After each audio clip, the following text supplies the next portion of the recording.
Chapter 429. Mo Xuanfei felt that his Lang had the potential to be a fortune-teller. He had just come out of the gatehouse after his meal and was about to take a stroll around the screen wall when the brass ring on the door rang. Sure enough, someone had come to visit. It was almost dusk and the curfew time was approaching.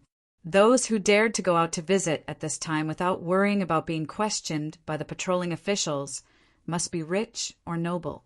However, he did not know the identity of the visitor.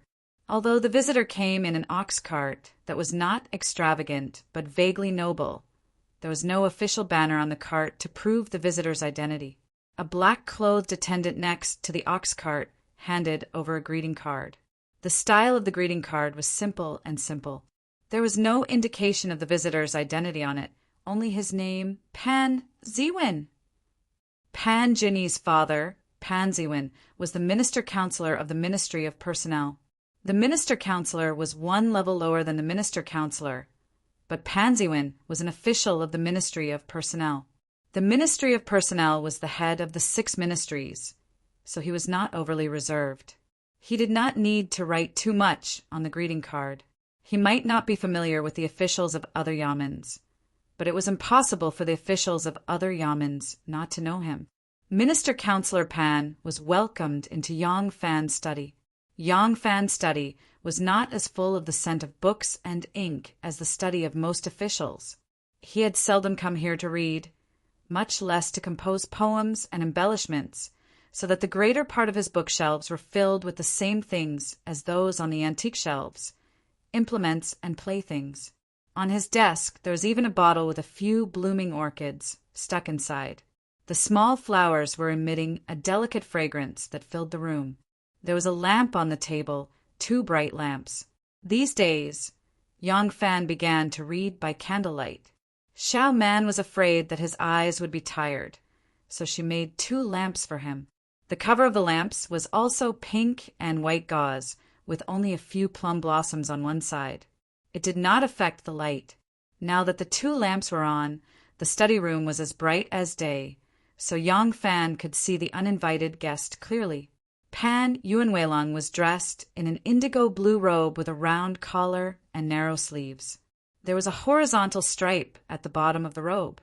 He did not wear a scarf on his head, only a black scarf with 2 white silk straps tied tightly around it. The scarf hung lightly behind his head. Minister Counselor Pan looked to be less than 50 years old. His body was thin, his cheekbones were high, and his chin was sharp. From his cheeks to his chin, there were 2 knife-like lines. His skin glowed green under the light. He had just lost his son, his most beloved youngest son, so his expression was somewhat haggard, and his slightly red eyes revealed a hint of sorrow. Perhaps it was because he had developed a habit of bossing people around in the Ministry of Personnel for a long time, or perhaps it was the privilege of someone whose family had suffered misfortune. But he didn't exchange too many pleasantries with Yang Fan and quickly got to the point. I am here today as the victim's father. I hope that Dr. Yang can understand the feelings of a father. The white-haired person has to send off the black-haired person. Pan Yuanweilong's voice was slightly choked. He calmed himself down and gently wiped the corner of his eyes. He slowly raised his head and stared at Yang Fan. The Imperial Envoy Station has an ulterior motive. They are using the so-called public opinion for their own selfish purposes. Yang Longzhong, do not be fooled by them. Yang Longzhong has also been to the Senate, so you should know the character and style of those cruel officials. If they are allowed to rise again, it will not be a good thing for you, me, or any other official. Yang Fan nodded in deep agreement. Pan Yuanweilong's face softened slightly. In a very gentle but clear voice, he said, "The Luoyang government has transferred this case to the Supreme Court. The Supreme Court's judgment is fair. I do not wish for my innocent son to die in peace in the underworld. Because of the obstruction of the Imperial Envoy Station, the Supreme Court's judgment cannot be carried out for a long time. Now, the case has been transferred to the Ministry of Justice, and to you, Yang Longzhong. As the victim's father, I sincerely ask Dr. Lang to uphold justice for me. As long as Yang Longjong can judge impartially, you will obtain my friendship. Pan Yuanweilong had not brought any gifts. He had come empty-handed. This promise was his gift. People often said that it was easy to become an official if one had connections in the court. Then, who did one rely on to become an official in the court? It was best to have someone in the Ministry of Appointments. This was a yamen that managed and tested hundreds of officials. To obtain the friendship of an official from the Ministry of Appointments was a gift that could not be bought with money. However, it was not only the Ministry of Appointments that officials did not want to offend. There was also the Imperial Envoy Station. If one was stared at by the Imperial Envoy Station, it would be like the Monkey King wearing a golden circlet on his head. And the Imperial Envoy Station was against Chang Ziwan's execution. It was not easy to side with Yang Fan. Yang Fan's expression was very serious.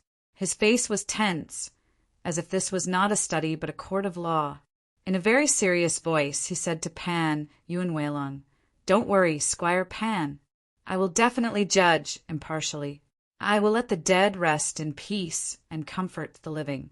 I will definitely not bend to power and judge randomly." At that time, a squire was colloquially referred to as a minister-counselor, just like how a prime minister was referred to as a husband. It was not what later generations referred to as a rich man. Pan Yuanweilong's request for Yang Fan to judge impartially was to uphold justice for him. This justice was only for the Pan family. In his opinion, Yang Fan's promise was the most accurate response from Yang Fan. Thus, Pan Yuanweilong was very satisfied. With the proper business settled, the atmosphere eased up. The topic of conversation also changed from this matter to small talk. Pan Yuanwei praised Yang Fan's study for its elegant layout and unique style. Yang Fan praised Pan Yuanwei for his good health and for looking at least 10 years younger than his age. Pan Yuanwei asked if Yang Fan had any children, and Yang Fan casually asked if Pan Yuanwei had any children and if they were married. Unexpectedly, this brought up Squire Pan's sad memory. Squire Pan could not help but tear up. Yang Fan could not help but say a few words of restrain your grief and accept the inevitable to comfort him. The two of them chatted for a while before Pan Yuanwei stood up and said his goodbyes. Yang Fan was very respectful. Even though Pan Yuanwei repeatedly asked him to stop, he still opened the door wide and saw Pan Yuanwei out of the mansion. That night, no one else came to visit. Since Pan Ziwen was here, there was no need for Wu Qingxi to come. Pan Ziwen had already subtly revealed that he was on Wu Qingxi's side. Given Wu Qingxi's influence and status, Yang Fan did not have the right to ask him to pay him a personal visit. Wu Qingxi had appeared at White Horse Temple because Xue Huai was there. Bystanders did not have the right to ask for someone from this great Buddha side. Wu Qingxi had been to White Horse Temple, and that was enough. As long as Yang Fan was not stupid, he would have to consider the consequences of offending King Wei. No one else came to visit that night. However, when Yang Fan was about to go to the Ministry of Justice the next morning, he coincidentally bumped into Wu Sanxi. King Liang enthusiastically invited him into his carriage. The carriage moved slowly, and the two of them chatted for almost an hour. Only then did Yang Fan emerge and head straight for the Ministry of Justice. There was naturally no need for Wu Sanxi to give him any gifts. Wu Sanxi had given him gifts on his wedding day precisely because he wanted to show respect to the wise and virtuous. If he were to present a gift now, it would inevitably damage his reputation. Moreover, he had always treated Yang Fan as one of his own. It was already enough that he was willing to personally give him some instructions and say that he was paying close attention to this matter. There was no need for him to give him any gifts. Yang Fan felt a little gloomy. He had not planned everything perfectly. He had thought that if someone came to ask him for help, there would definitely be someone who would send him generous gifts. He hadn't expected that even though these people clearly had something to ask of him, they would only order him around, as if it was only natural for them to do so. It was as if they were already giving him enormous space by asking him to do things for them. It's all because I'm still a lowly official. Yang Fan sighed with regret. When he arrived at the yamen, he continued to interrogate the 3 generations of the Chang clan, questioning them repeatedly with great patience. By the time the yamen was dismissed that night, the file he had compiled had already clearly expressed his stance. Even the scribe who had been taking notes, Qin Mingda, could see it clearly. The plague doctor is leaning towards the Chang clan. This leaning was naturally referring to Chang Ziyuan's murder of Pan Jinyi.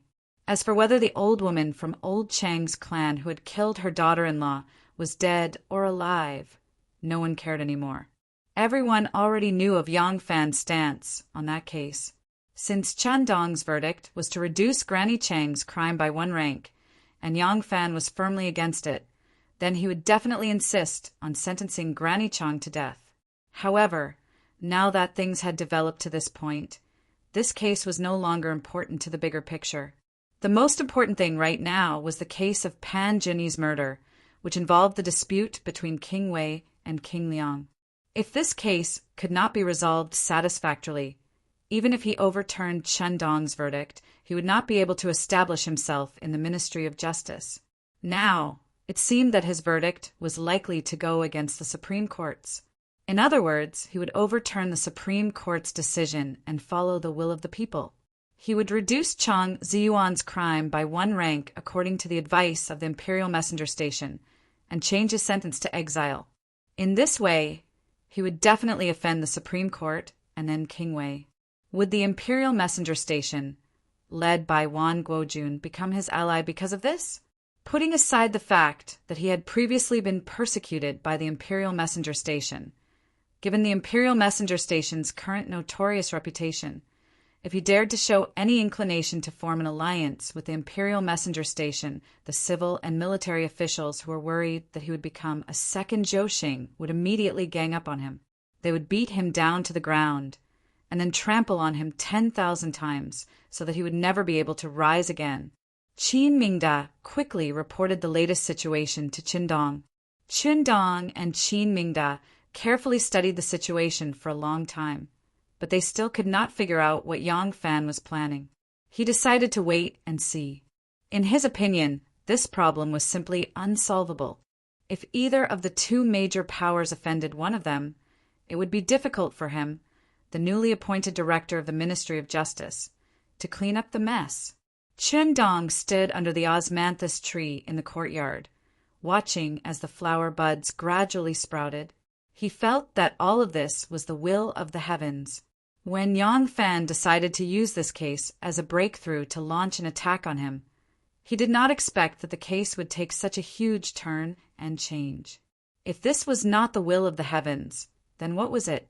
Director Chen plucked an osmanthus flower in his hand and stood under the tree, as leisurely as a Buddha plucking flowers. His assistant, Luo Ling, and his trusted aide, Qin Mingda, stood on his left and right, smiling like the venerable Kasepa who had comprehended in his heart. That night, still no one came to give gifts to Yang Fan. Even Yuan Han, who had just been promoted by Yang Fan to be the monitor, did not come. When Yang Fan undressed and went to sleep, he complained to his own wife, Lady Xiaoman. The people in this yamen are indeed all demons that have turned into spirits. They won't release the eagle until they see the rabbit. Lady Xiaoman gave a flirtatious yawn and said, "Go to sleep." Yang Fan made a sound of agreement and readily took off all his clothes and went to bed. He then asked his female bodhisattva with a face full of saliva, "Wife, has it been 5 days since the last time?" Lady Xiaoman's answer was very zen, "Sleep." Chapter 430. In the morning sun, Assistant Minister Chui had one hand behind his back and was leisurely feeding his myna in a secluded courtyard. Under the porch hung a delicate and elegant bird cage. A myna with a black body and bright yellow beak was using its powerful legs to grab onto the perch. It stretched out its neck and let out a crisp cry, "Hello!" Assistant Minister Chui used the feeding pole to scoop up some fried rice mixed with egg white and placed it in front of the myna. Watching it swallow it in one gulp, The wrinkles at the corner of his eyes softened with a smile. "Assistant Minister." Pai Erding quickly walked in and said to Assistant Minister Chui, "Assistant Minister, Yang Fan is being interrogated in the main hall today." Unhurriedly, Assistant Minister Chui asked, "Oh, which case is it?" Pai Erding answered, "The case of the Chang family's old woman beating her daughter-in-law to death." Assistant Minister Chui chuckled. Let him be. Who cares about this case now? Pai Erding frowned.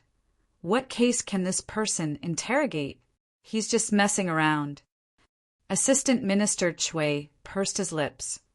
Lai Junchin is a ruffian and Ho Siji is a pancake seller. Both of them can dress in red and become officials of the court. What's so great about a general being a civil official?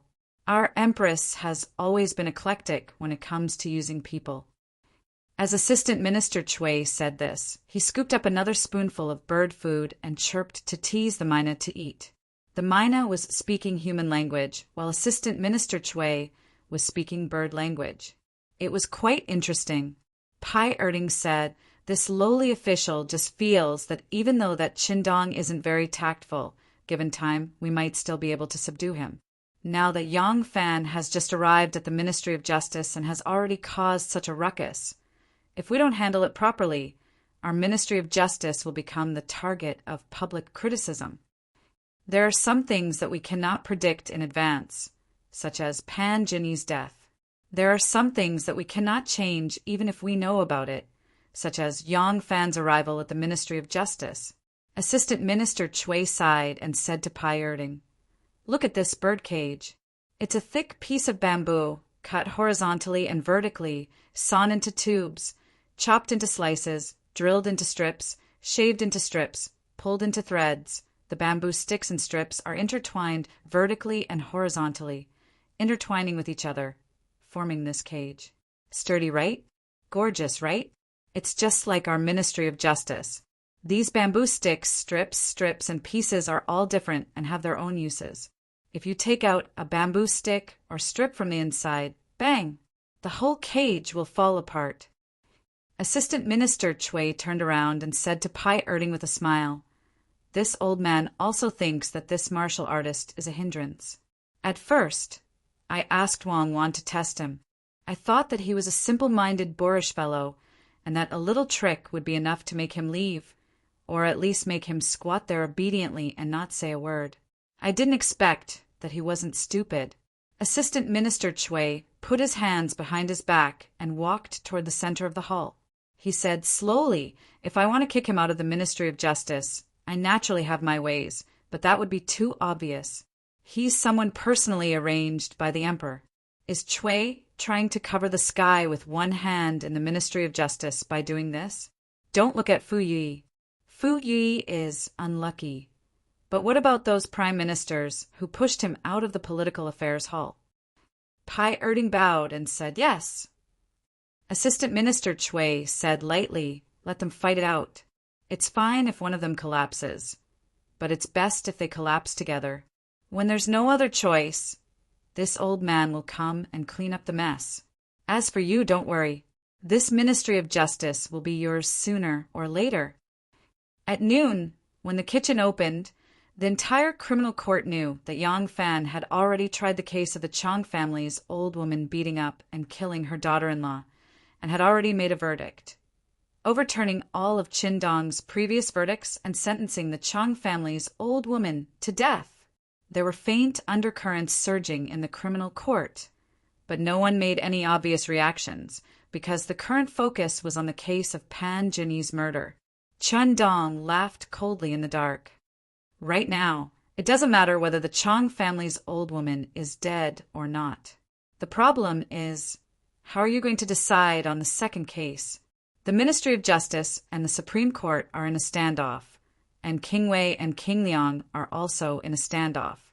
No matter which side you lean towards, the other side will pounce on you like a pack of rabid dogs. Let's see how you deal with it.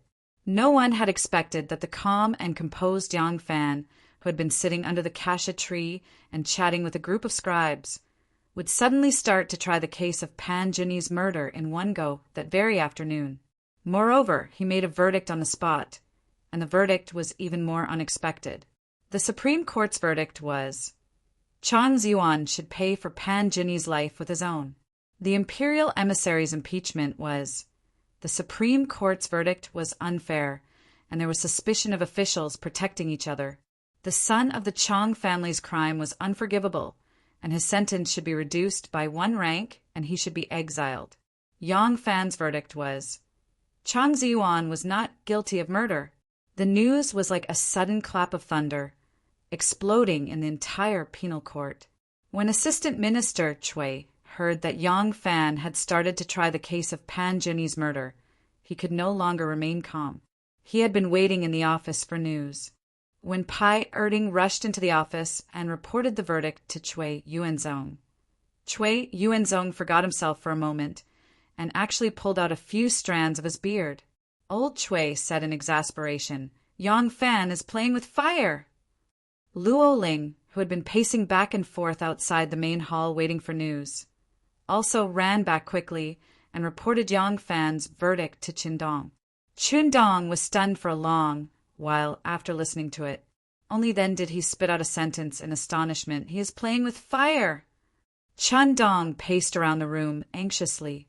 Yang Fan was about to go crazy and bring about his own destruction. He was naturally happy to see that happen. But if he wanted to burn a hole in the sky, who would plug it for him? At that time, Yang Longzhong would be finished, and wouldn't he, Dr. Chin, be the one cleaning up after him? Among the 3 law departments, the Ministry of Justice was the weakest. Even though Lai Junchin had fallen, the power of the Imperial Messenger platform had not yet dissipated. The Supreme Court was originally on the same side as the Ministry of Justice, and they worked together to resist the Imperial Messenger platform. Now that Yang Fan had made a move, he had directly offended both the Imperial Messenger platform and the Ministry of Justice. This, Qindong thought hard for a long time, and felt that he should prepare ahead of time. He wanted to see Assistant Minister Chui and discuss a countermeasure with him, so that he would not be flustered when the time came. Unexpectedly, when he arrived at Assistant Minister Chui's office, he saw that the office was empty. Qindong asked the scribe in Assistant Minister Chui's office, "Where did the Assistant Minister go?" The scribe respectfully replied, "The Assistant Minister felt unwell, so he went back to his manor to rest." Qindong made an "oh" sound and turned to leave. The scribe said again, "Good. Dr. Chen knows that the Assistant Minister has already sent someone to the government hall to ask for leave. He probably won't be able to come for the next few days." Qindong was stunned, and he cursed in his heart, "This old turtle." The next morning coincided with the Ministry of Justice's 10-day meeting. Assistant Minister Chui was not present, so in the Ministry of Justice, Yang Fan's position was the highest, so this 10-day meeting was presided over by him. It was the first time that Yang Fan's office was so lively, and a few doctors had arrived. Sun Yuxuan and Yen Xiaojun were the first to arrive. Although Yang Fan's current state was a little crazy, it would not implicate them anyway, so the 2 doctors did not feel any pressure. Since they had already expressed goodwill to Yang Fan, they would continue to support him before he fell from power. Pai Erding was the 3rd to arrive. Assistant Minister Chui's illness meant that his faction would completely not interfere and would allow Yang Fan to do as he pleased. Therefore, Pai Erding did not express his opinion and could not be said to be lenient to Yang Fan. Qindong's office was right across from Yang Fan, very close, but he was the last to arrive. Yang Fan did not go overboard and waited for him to sit down before he cleared his throat and said, "Assistant Minister is not feeling well and has already applied for leave from the Political Affairs Hall. In the few days that Assistant Minister is not here, I will be in charge of the Ministry of Justice's affairs. Today is the 10-day meeting, Manager Feng." Feng Shihue understood and immediately picked up the file to read. Yang Fan purposely put the 2 cases that he handled yesterday at the end. After the first few cases had been discussed, Feng Shihue brought up the 2 cases that he had just handled yesterday. The office immediately quieted down, and only Feng Shihue's voice could be heard. After Feng Shihue finished, Yang Fan said, "Regarding these two cases, what do the doctors think?" Pai Erding, Sun Yuxuan, and Yen Xiaojun looked at Qin Dong at the same time. Qin Dong frowned, and after a moment of silence, he slowly said, "Yang Longzhong, should we be more careful?" Yang Fan said with a smile, "What does Dr. Qin think is wrong with my judgment?" Qin Dong was silent again, and after a moment of silence, he laughed bitterly and lightly shook his head. Yang Fan said with a smile, "Since there is nothing to say, then it is past." Everyone was still speechless. Yang Fan clapped his hands and said, "All right, all the doctors can go back. In the few days that Assistant Minister Cui is not in the Yamen, we have to maintain the Ministry of Justice well, lest Assistant Minister Cui comes back to make trouble for us. Haha, please go back now." Pai Erding, Sun Yuxuan, and Yen Xiaojun did not say much. They stood up, cupped their hands, and silently left. Qin Dong still sat there, his face gloomy. Yang Fan stared at him and asked, "Dr. Qin, do you have something else to say to me?" Qin Dong hesitated for a moment and slowly said, "I once tried a case in the past." "Oh." Yang Fan raised his eyebrows and slowly sat down. Qin Dong narrowed his eyes and did not look at Yang Fan. He only stared at the pillar opposite him and leisurely said, "At that time I was a magistrate in Ruzhou.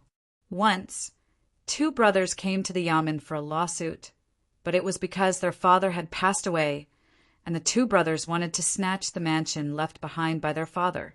Of the two brothers, one was the son of the old man's ex-wife, and the other was the son of his second wife. They were both sons of the first wife, and each had their own reasons. Even an upright official would find it difficult to resolve family disputes. At that time I was also young, and faced with such a case, I actually could not make a clear judgment. So the two brothers came to the Yamen every day to quarrel."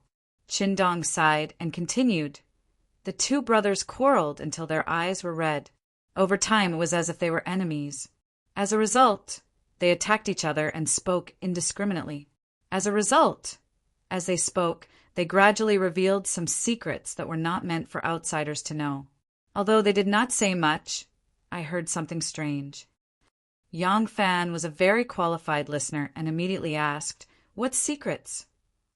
Qin Dong said, "So it turns out that their father who passed away was the leader of a famous bandit group in the area. Their family's wealth was enormous, and it was naturally obtained through illegal means. In the end, naturally, they did not get the mansion. Not only did they not get the mansion, but they also lost everything." Qin Dong chuckled, stroked his beard, and said, "Yang Longzhong, do you know why I was transferred from a small magistrate in Ruzhou to the capital, to the Ministry of Justice, and step by step to where I am today? It's because I solved this big case." Qin Dong slowly stood up and looked deeply at Yang Fan. He slightly cupped his hands and said meaningfully, "Yang Longzhong, you're on your own." Yang Fan stood up and watched him walk out of the door. Then he also smiled faintly. "What an interesting person!" Chapter 431. The next morning, Wu Zetian held a court meeting. The Supreme Court official Su Zhixiang was the first to step out and impeach Yang Fan of the Ministry of Justice.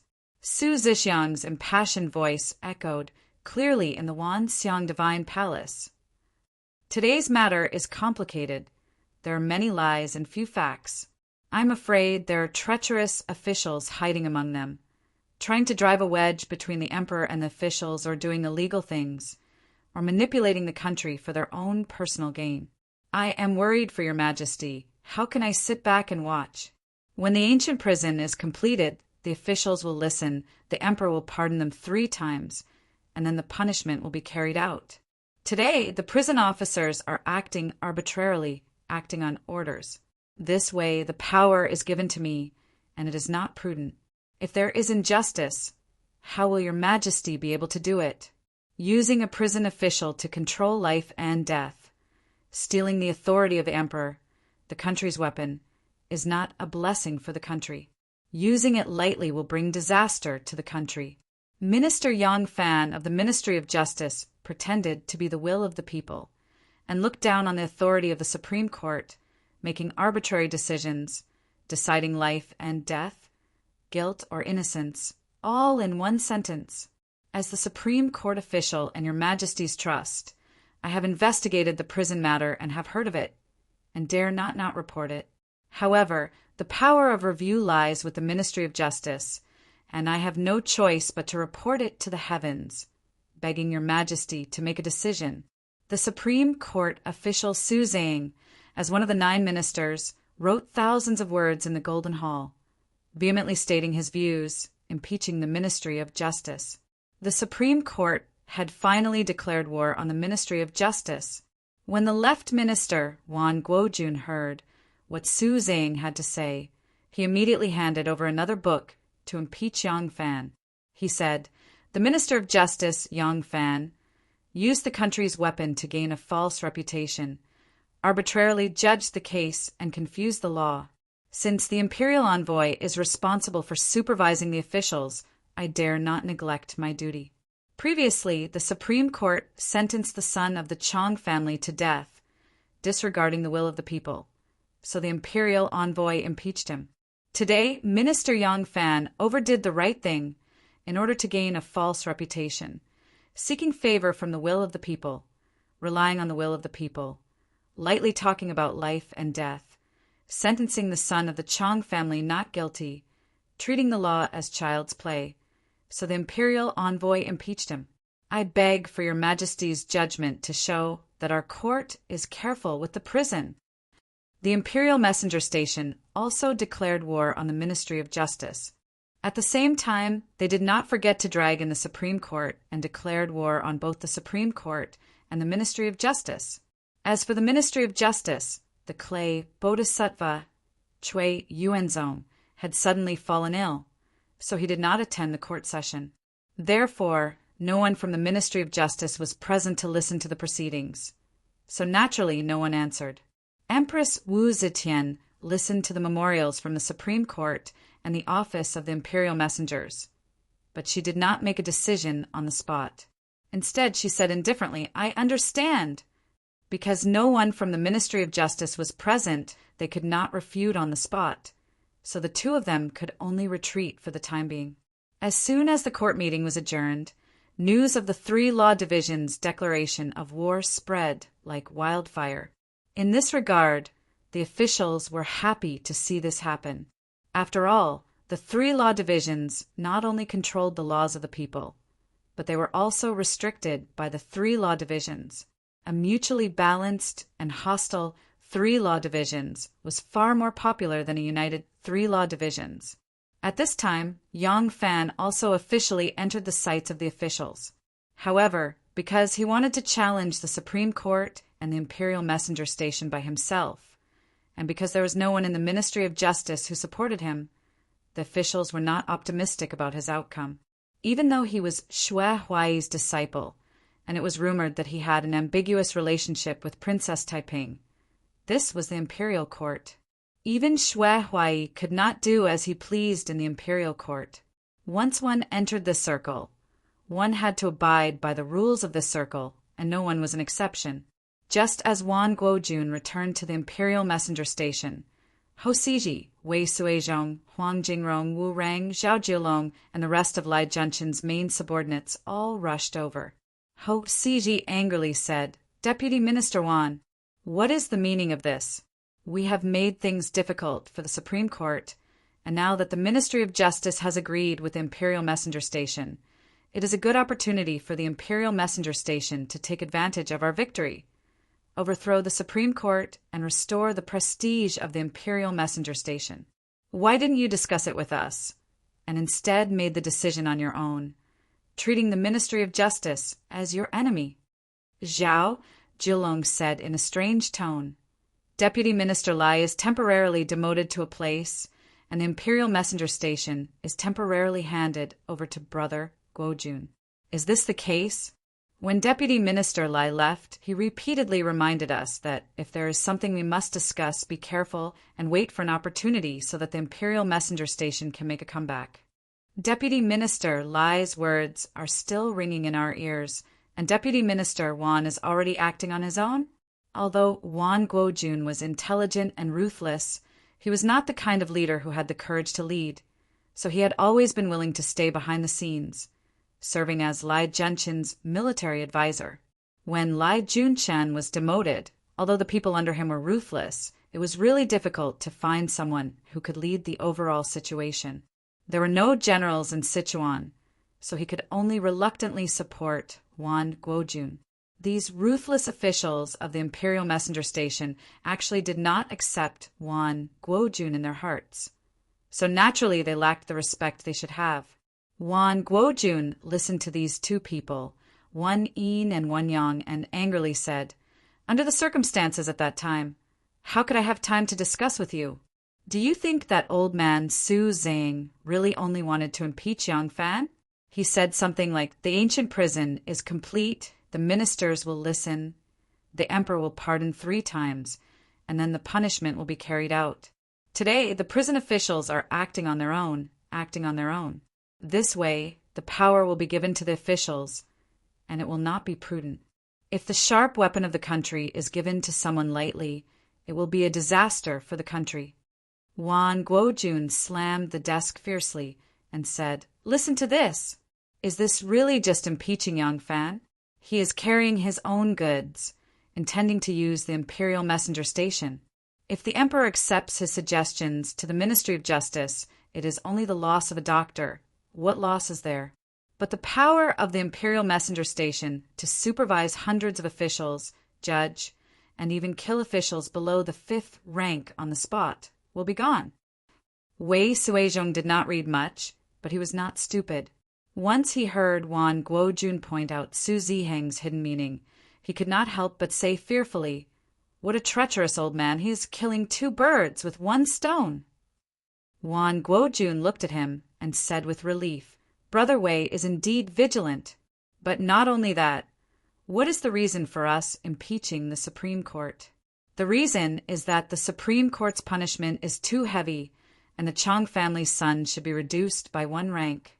With this momentum and public opinion, as long as this case is handled according to our ideas, among the 3 departments of justice, the Imperial Messenger Station will be able to suppress them."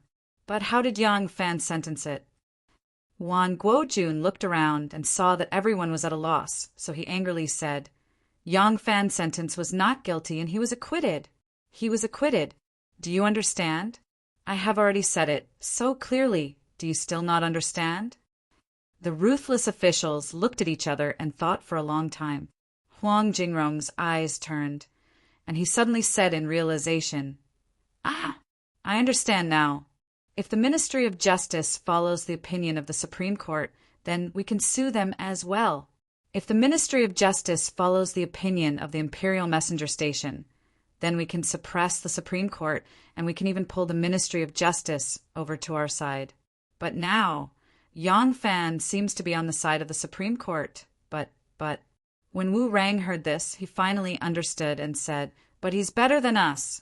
We asked for Chang Ziyuan's punishment to be reduced by 1 rank, but he was acquitted.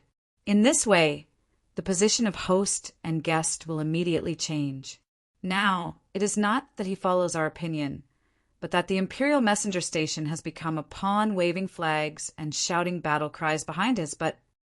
Wan Guojun said, "That's right. In this way, if he succeeds in this case, the person who will rise to fame will be him, and the number 1 expert among the 3 departments of justice will be the Ministry of Justice. Then, wouldn't our Imperial Messenger Station be making a wedding dress for him?"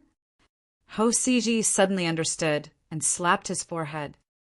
"So that's how it is. I remember back then when I was selling pancakes on the streets of Chang, and there are some peddlers from the East Market who wanted to take over our territory in Shin. I contacted many of the peddlers in Xi'an to prepare for a fight. This was originally started by me, Hosiji, but there was a melon seller, Zhaoda, who was even more ruthless than me. I thought that we would form a group to push away the non-locals. However, he directly led everyone to fight and beat away the vendors in the East Market. In this way, He became the tyrant of Xi'an, and the busiest area in Xi'an was also up to him. I stood up for him and helped him achieve his goal. Now, what this young fan is doing is no different from Zhao Da. When the imperial messengers heard him talk about the days when he sold pancakes on the streets and fought for territory, they couldn't help but have a strange look on their faces. Wan Guojun coughed dryly and said, "Brother Ho's words are crude, but they are not crude. That's why I didn't have time to discuss with my brothers. So I acted on my own and sued the Ministry of Justice and Supreme Court."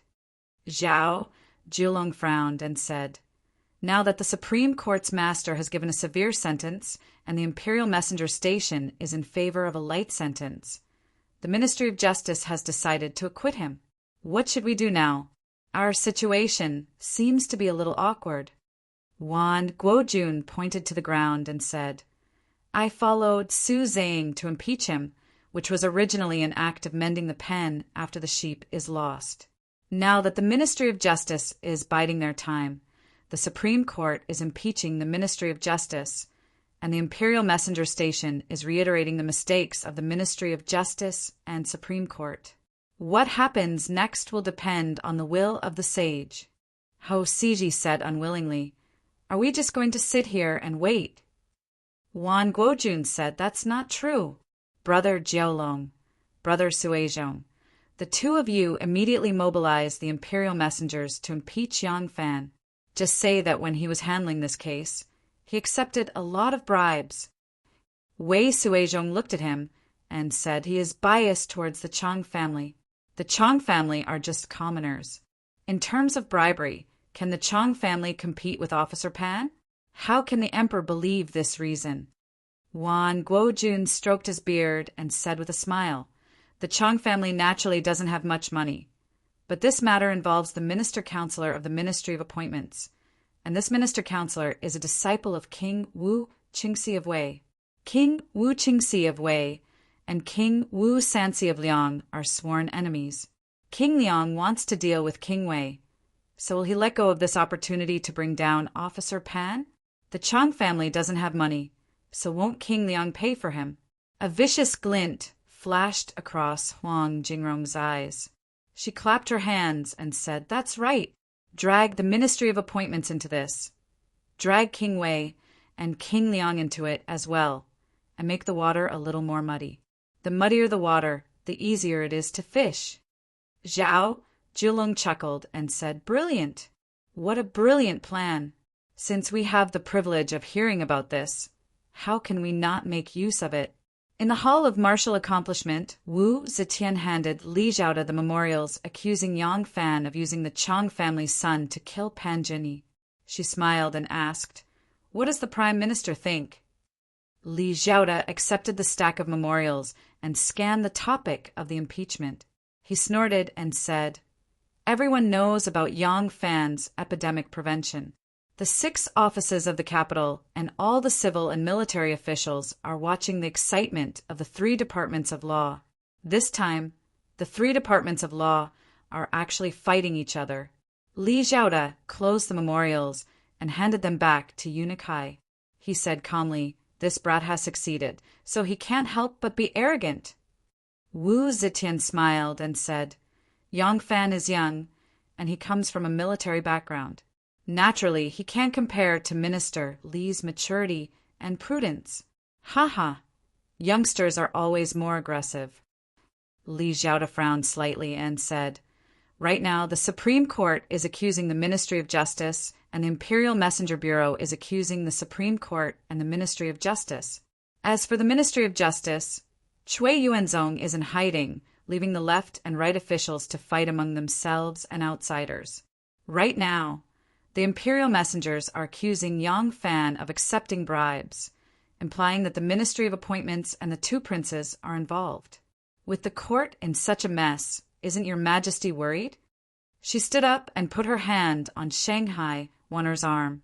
She said leisurely, "After the thunder, the insects will wake up. In the chaos, there will be vitality. I have never been afraid of chaos, but I am afraid that it will not be chaotic."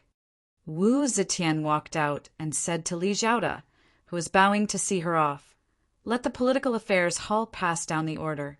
Tell them, the 3 departments, to jointly investigate. Shanghai won or supported Wu Zetian. She was as slender as a willow and frowned. She couldn't help but feel resentful. That little enemy, I told him long ago, not to provoke the Wu family. Why did he turn a deaf ear when he left my side? Chapter 432. In Yang Fan's office, an uninvited guest said in a low voice, "You have asked me to inform Lang Zhong that the Imperial Envoy Station has accused Lang Zhong of being unfair in handling the case, accepting bribes, being in cahoots with friends, and trying to buy people's hearts." "I understand. Thank you for your concern. I have my own plans." The one who came to report was the secretary Li Jianping. The one who replied was, of course, Yang Fan. Yang Fan smiled and replied calmly. Wu Cheng-si, Wu San-si, and the vice-chancellor of the Ministry of Appointments were pressuring him. He had long wanted to reveal this matter. However, it was not easy to do a self-examination, as he would be regarded as a saint. Saints were meant to be praised, not to be befriended. Doing so would make him a loner and isolated in the officialdom. Now that the Imperial Messenger Station had lodged a complaint against him, they would not dare to put pressure on him so blatantly. Li Jianping had just left when another uninvited guest came. "Her Highness wants me to ask Lang Zhong why the Supreme Court and the Imperial Envoy Station have become enemies. Does Her Highness need to lend a helping hand?" This time, the person who came to ask questions was Princess Taiping's groom, Su Haod. Princess Taiping's residence's head steward, Li Yi, was also considered to be somewhat famous. After Su Haod disguised himself, there were not many people who could recognize him. Yang Fan said, "No matter which side I go with, I will be used by one side and offend the other side at the same time. If I don't want to be passive, I can only jump out of this shackle and lead them by the nose if I don't want to be passive. Her Highness does not need to intervene. Yang Fan wants Her Highness to know that Yang Fan is fighting alone." Su Haod left reluctantly. Yang Fan closed his eyes and rested. Seeing that it was about time, he tidied up his clothes and walked out. The Empress decreed that the 3 law departments would form a joint trial of Pan Jinyi's murder case. The venue would be the main hall of the Ministry of Justice. The official name for the joint trial of the 3 departments was the Tribunal of the 3 Divisions. It referred to major and difficult cases that would be jointly tried by the 3 law departments. There were 3 ranks in the 3 division supervisors: 1st Division Supervisor, Middle Division Supervisor, and 3rd Division Supervisor.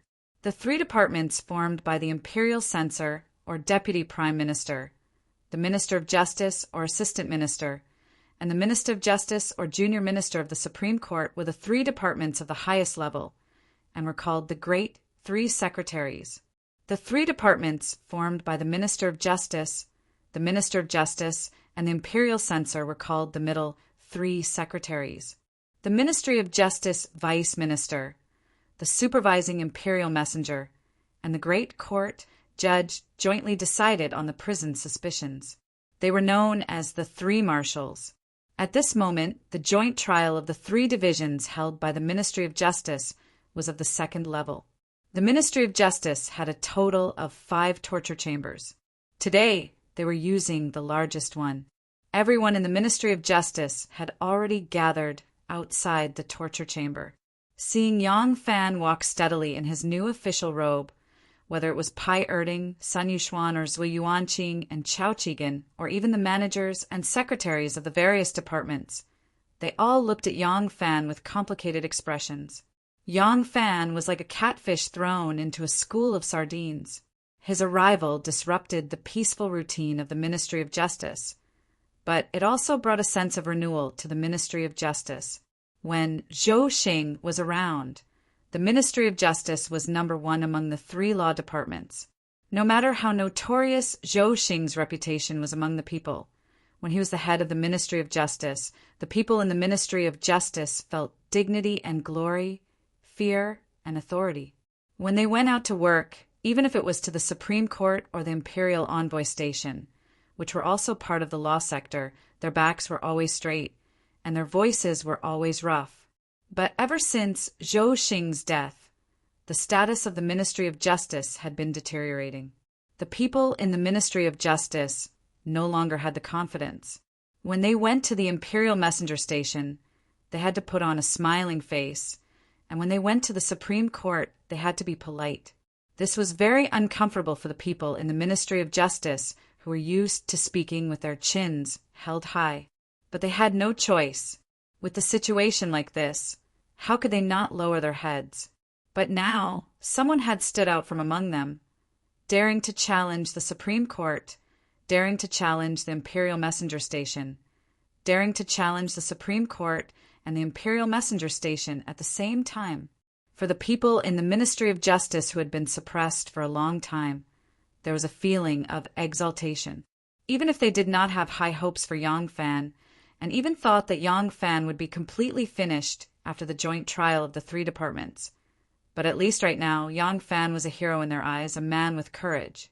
But after all, there were people who had been in the bureaucracy for a long time, and it was difficult for the blood of a bureaucrat to be heated up. Even if they had some admiration for Yang Fan, it was not enough to make them say or do anything. Their admiration was only vaguely shown in their eyes. But it was not the case for the ordinary bailiffs and petty officials. The blood of those at the lowest level was always the easiest to boil. They subconsciously formed two human walls, looking at Yang Fan walking alone in the middle. Step by step, he was as steady as if he was about to set foot on the execution ground. Their emotions grew more and more agitated. The monitor, Yuan Han, looked at Yang Fan, his face red for a long time. Finally, he roared, "Yang Langzhong, good job!" Yuan Han's words seemed to have opened a floodgate, and the crowd finally began to shout in support. "Yang Langzhong, I wish you victory. This is the Ministry of Justice. Yang Langzhong is a member of the Ministry of Justice. Yang Langzhong, everyone is standing with you.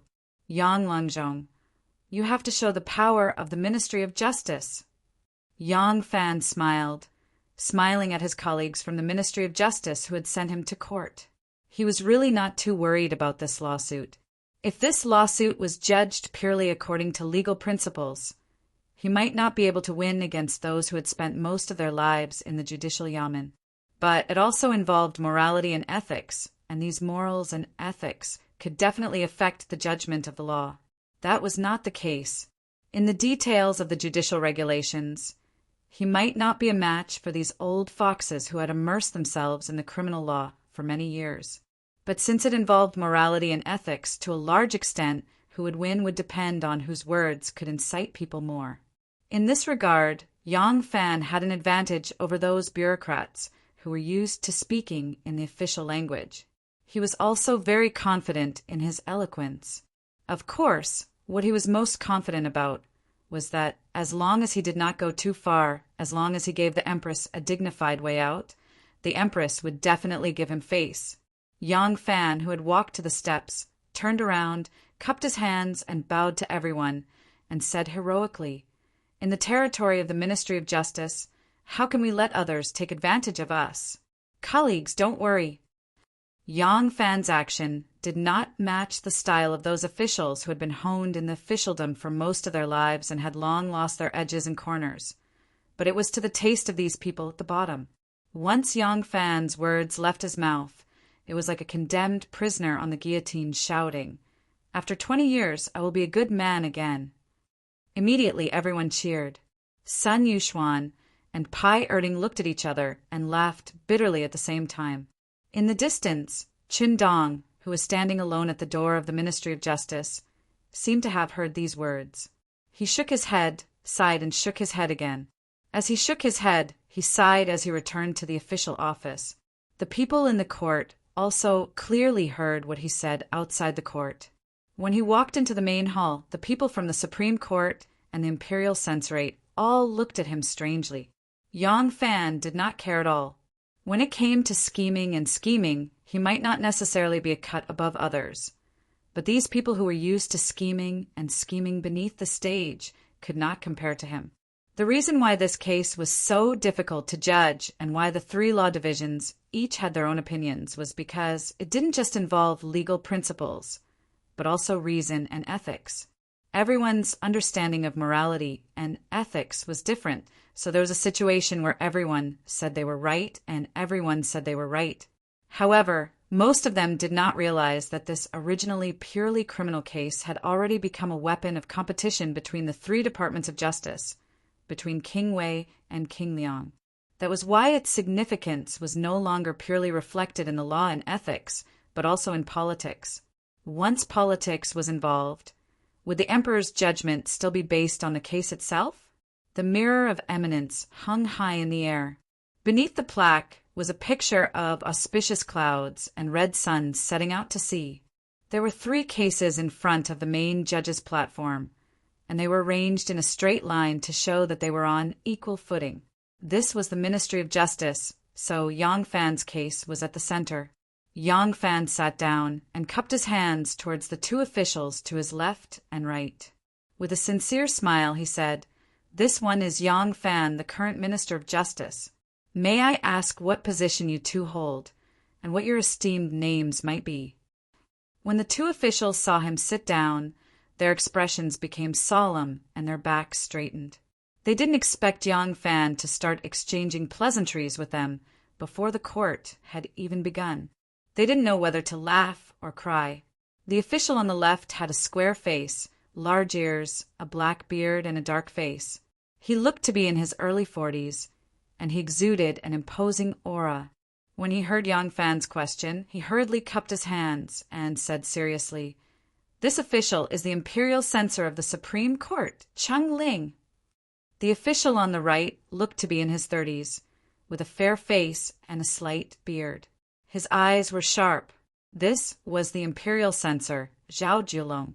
He also cupped his fists towards Yang Fan and introduced himself.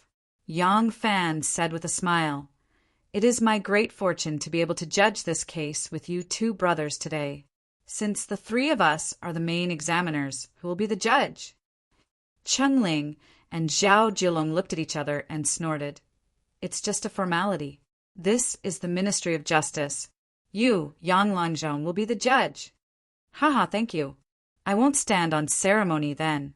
Yang Fan's smile disappeared.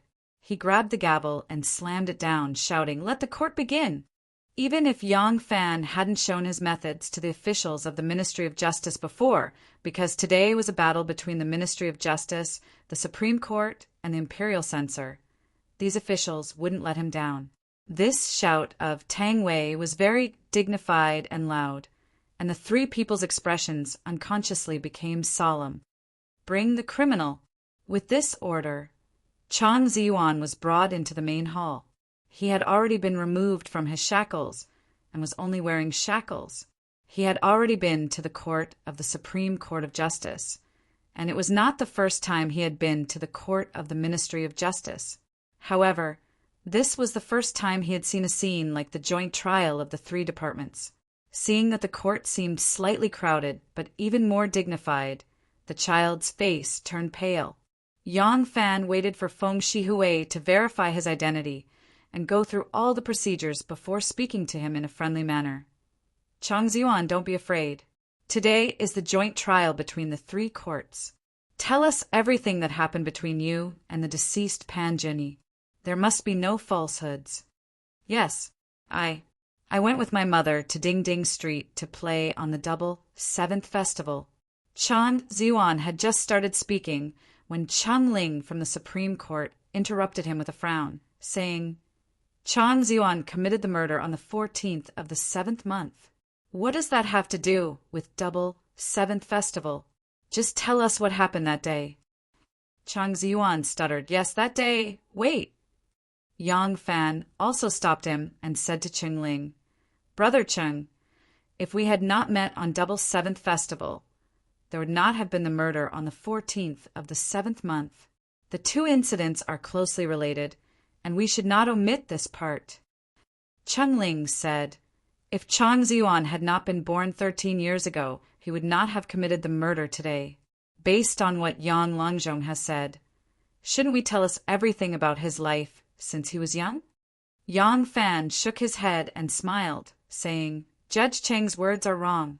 Every case has one cause and effect, or many causes and effects, or many causes and effects, or one cause and effects, or many causes and effects.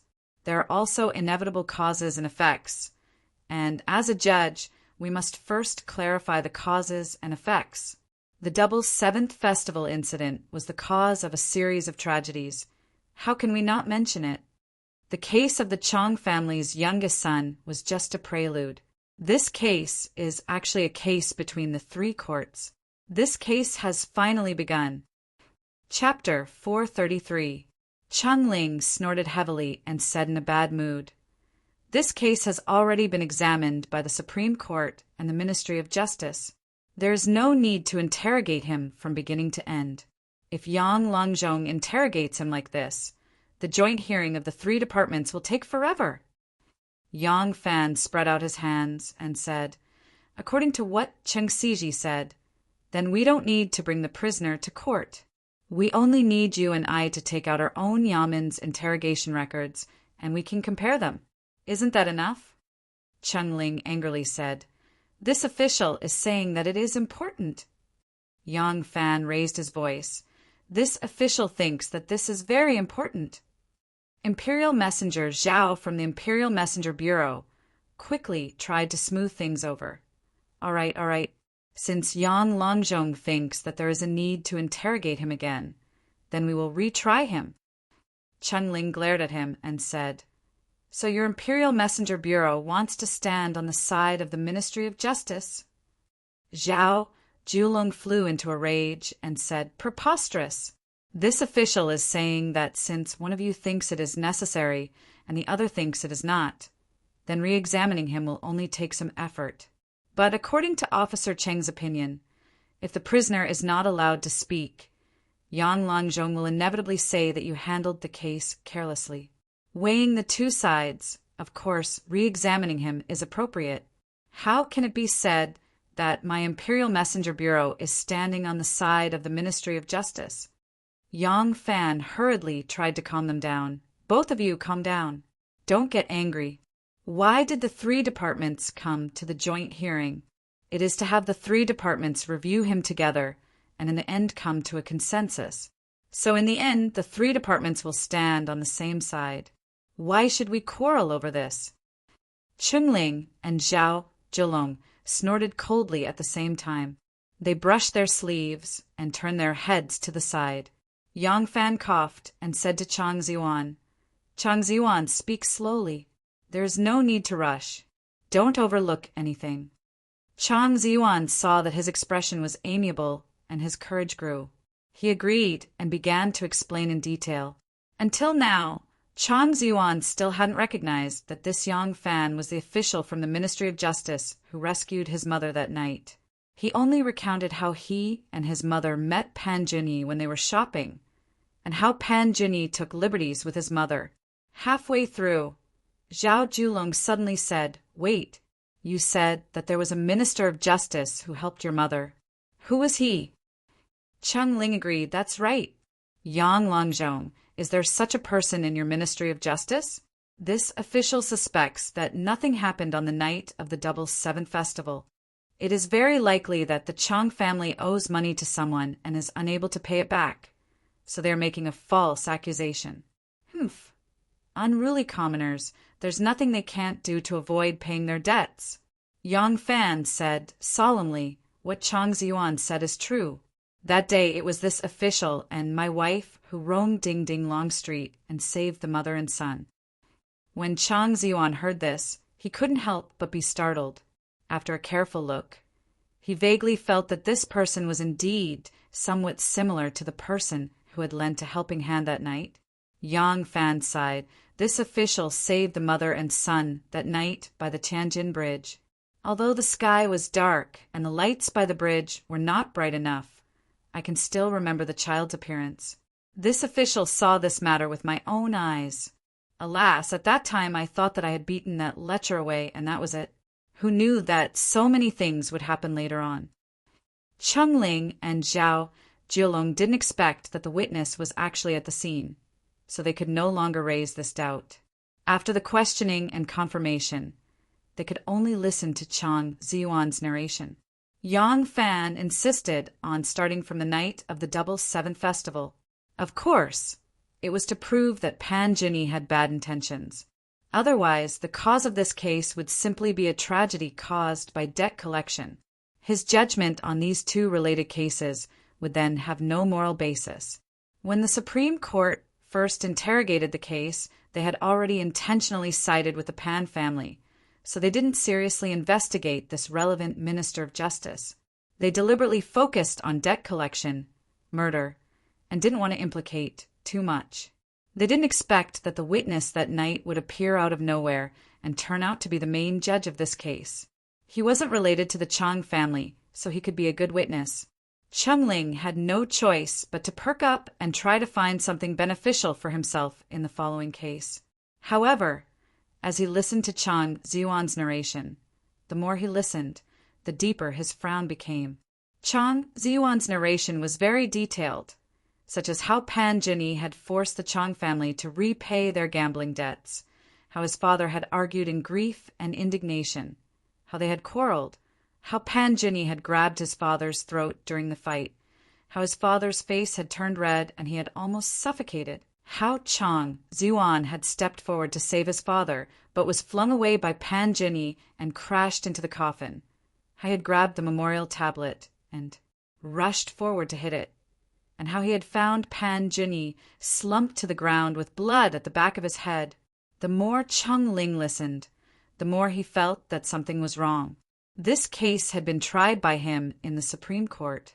The testimonies of the Chang father and son at that time were no different from what they were now, but they were very different. It was the same because the process was exactly the same, but it was different because he was speaking in too much detail now. Back in the Supreme Court, Chang Ziyuan's testimony was very simple. He said that Pan Jinyi had come to his house to collect a debt, and that he and his father had been burning joss paper for his deceased mother.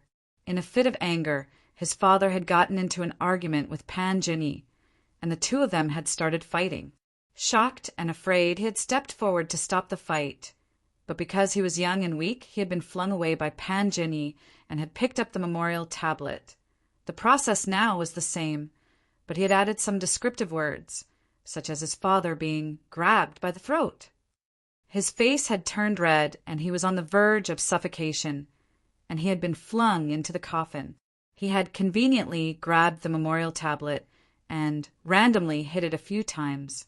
When Pan Jinyi had fallen to the ground, he had suddenly discovered that there was blood at the back of his head. He had only added a few descriptive words, but it gave the impression that his father was about to be strangled to death by Pan Jinyi during the fight, and he had stepped forward to mediate, but was powerless to stop it. In a panic, he had picked up the memorial tablet and had only wanted to stop Pan Jinyi from committing murder. Cheng Ling, of course, knew what these key words meant during the verdict. He immediately and sensitively questioned Chang Ziyuan repeatedly about these details.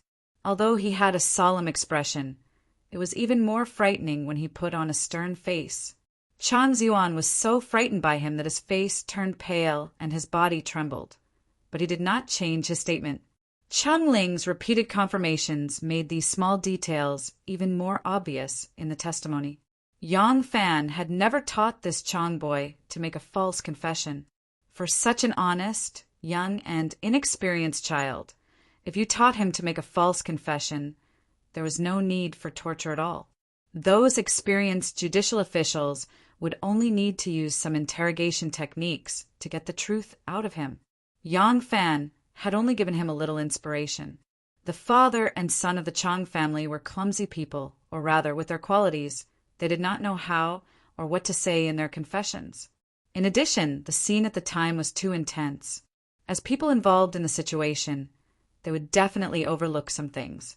Thus, when they confessed, they could only give a dry and rough account of the process. This way, others could naturally make a big fuss about the details. A few days ago, when Yang Fan was interrogating the father and son in the second hall, he had repeatedly going back and forth. In fact, he had only done one thing, inductive excavation.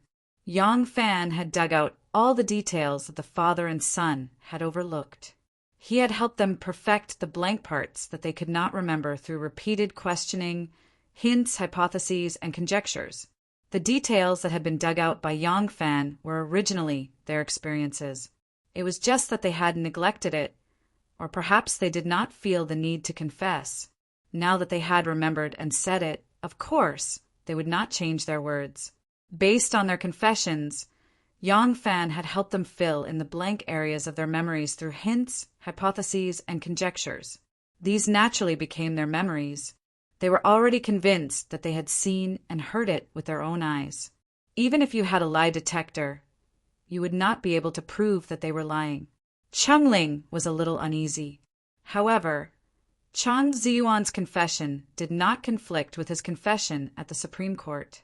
It was just more detailed. What doubts could he raise? Could he question why Chang Ziyuan's confession at the Ministry of Justice was more detailed than at the Supreme Court? Then he could only conclude that the Ministry of Justice handled the case cautiously, while the Supreme Court interrogated the case hastily. Moreover, the Imperial Messenger Station could not possibly support him. The Imperial Messenger Station advocated for a light sentence. Therefore, Zhao Jiulong would definitely make his move when it came to sentencing. At that time, he would argue with the Ministry of Justice about a light sentence or exemption. For now, he would definitely not hold Yang Fan back. Thinking of this, Cheng Ling could only bear with it. After Chang Ziyuan had left, he brought Chang Lin to court. The same problem as Chang Ziyuan had appeared, but his testimony was more detailed and complete. When he confessed at the Supreme Court, he only said that he was addicted to gambling. In the end, he got into a huge debt when he gambled with Pan Jinyi. Pan Jinyi suggested that his wife stay with him to pay off the debt. Under Yang Fan's repeated questioning and hints, some of the important points that Chang Lin had overlooked that could help reduce his son's sentence were all dug out. For example, Chang Lin specifically mentioned that he had never seen Pan Jinyi when he gambled before. He also mentioned that, because he was poor, he did not gamble a lot of money. However, Pan Jinyi was willing to gamble with him and even lent him money to gamble. Another example was that when Pan Jinyi failed to collect on his debt and wanted him to use his wife to pay off the debt, he had asked Pan Jinyi how he knew that his wife was beautiful. Pan Jinyi had once said that he had seen her on the streets of Dingding and by the Tianjin Bridge. With this, Chang Lin's answer confirmed that Pan Jinyi had previously taken liberties with the Chung family's wife and set up a gambling scam. Cheng Ling began to panic. However, he could not use torture on Chang Lin as he was being interrogated by the three departments. Cheng Ling's eyes darted around as he thought to himself, Yang Fan's meticulous planning is naturally to help Chang Yuan get off the hook. However, even if Pan Jinyi had taken liberties with the Chung family's wife and set up a gambling scam to entice Chang Lin to gamble, he was merely lustful and misbehaving. It is a fact that Chang Ziyuan killed someone. From the looks of it, I can only fight according to the law when it comes to sentencing. With this thought in mind, Cheng Ling decided to give up on the idea of being entangled with Chang Lin's confession. His eyes were half closed as he listened to Chang Lin's testimony. Many relevant laws flashed through his mind, and his mind calmed down. On the other side, Zhao Jiulong was already resting. Up until now, all the evidence was in favor of reducing Chang Lin's sentence. Of course, he would not raise any doubts. This was because the monster trainer station, which he represented, had originally proposed to reduce Chang Lin's sentence. All he was waiting for was the moment to discuss the sentence. Bring Chang Lin down. After Yang Fan had given the order, he cupped his hands and said, My dear brothers! Zhao Jiulong's spirits lifted as he asked, Shall we start discussing the sentence now? Yang Fan smiled and said, It's already past midnight. Let's have lunch first. Chapter 434. The sky was still sunny in the morning, but it gradually became cloudy as the case was being judged. When it was time for lunch, it began to drizzle. Cheng Ling of the Supreme Court, Zhao Jiulong, and his entourage ate lunch in the kitchen of the Ministry of Justice, and then went to the second hall with Yang Fan to rest and chat. At this time, the rain became heavier. Under the dripping eaves outside the recording room, a few yamen runners looked up at the sky in boredom. The rainwater gradually condensed into a curtain of rain, gathering from the eaves and flowing down the corridor. In a small puddle of water, it splashed like raindrops, appearing and disappearing as it went. In the second hall, the three main judges, Yang Fan, Chengling, and Zhao Julong, sat casually and chatted. Although they were at daggers drawn in the court, as long as it was beneficial to their position, even if it was a sentence or a word, they would fight back and forth, never giving way.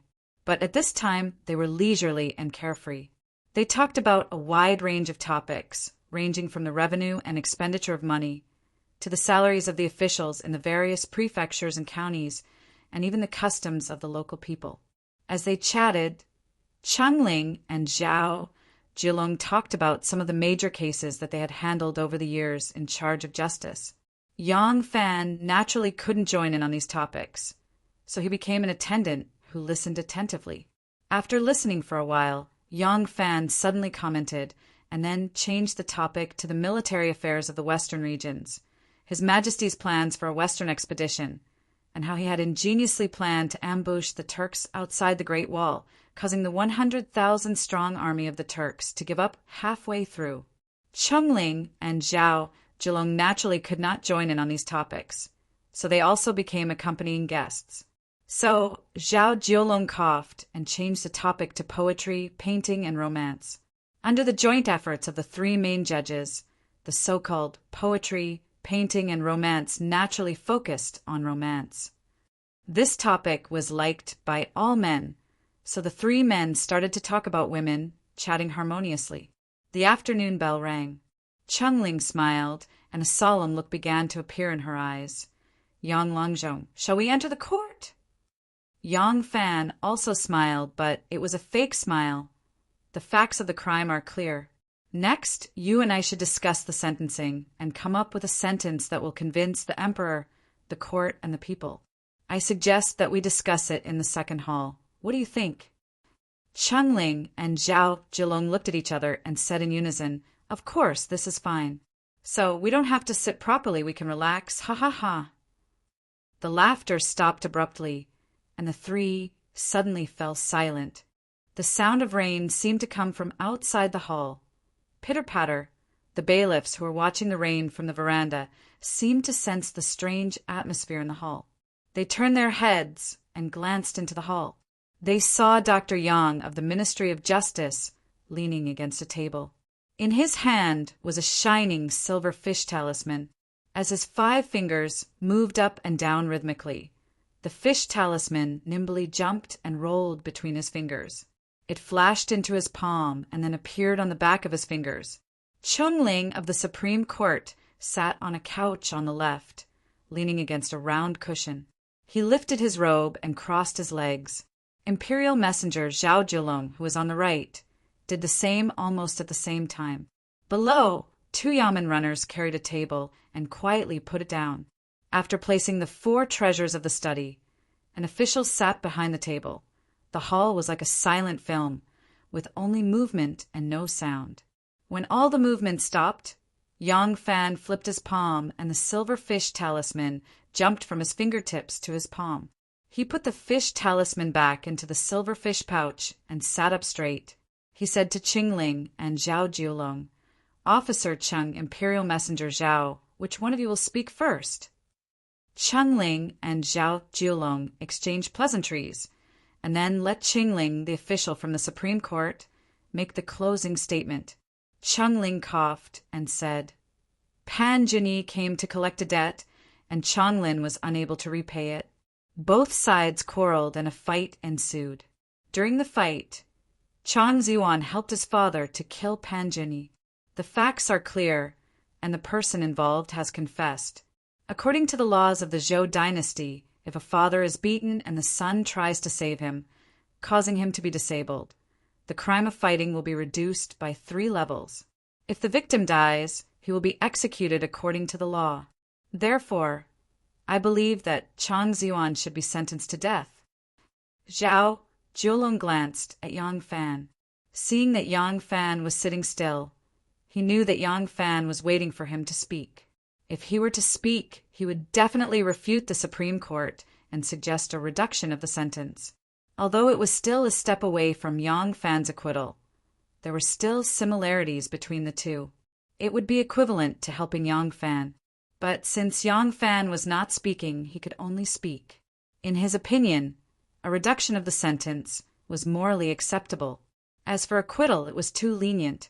Right now, he might as well refute the common enemy of the imperial messengers and the Ministry of Justice, the Supreme Court, before arguing with Yang Fan. Having made up his mind, he said, "The purpose of the law is to prevent violence. The purpose of filial piety is to enlighten." When Chang Ziyuan saved his father, he was showing filial piety, not violence. Chang Ziyuan was young, but he could understand the principles of filial piety.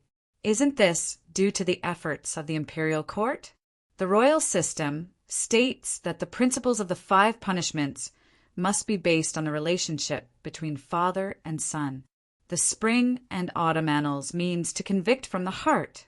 Today, Chang Ziyuan was born in the imperial style, and the young talisman shows filial piety. We, the imperial court, should punish evil and promote good.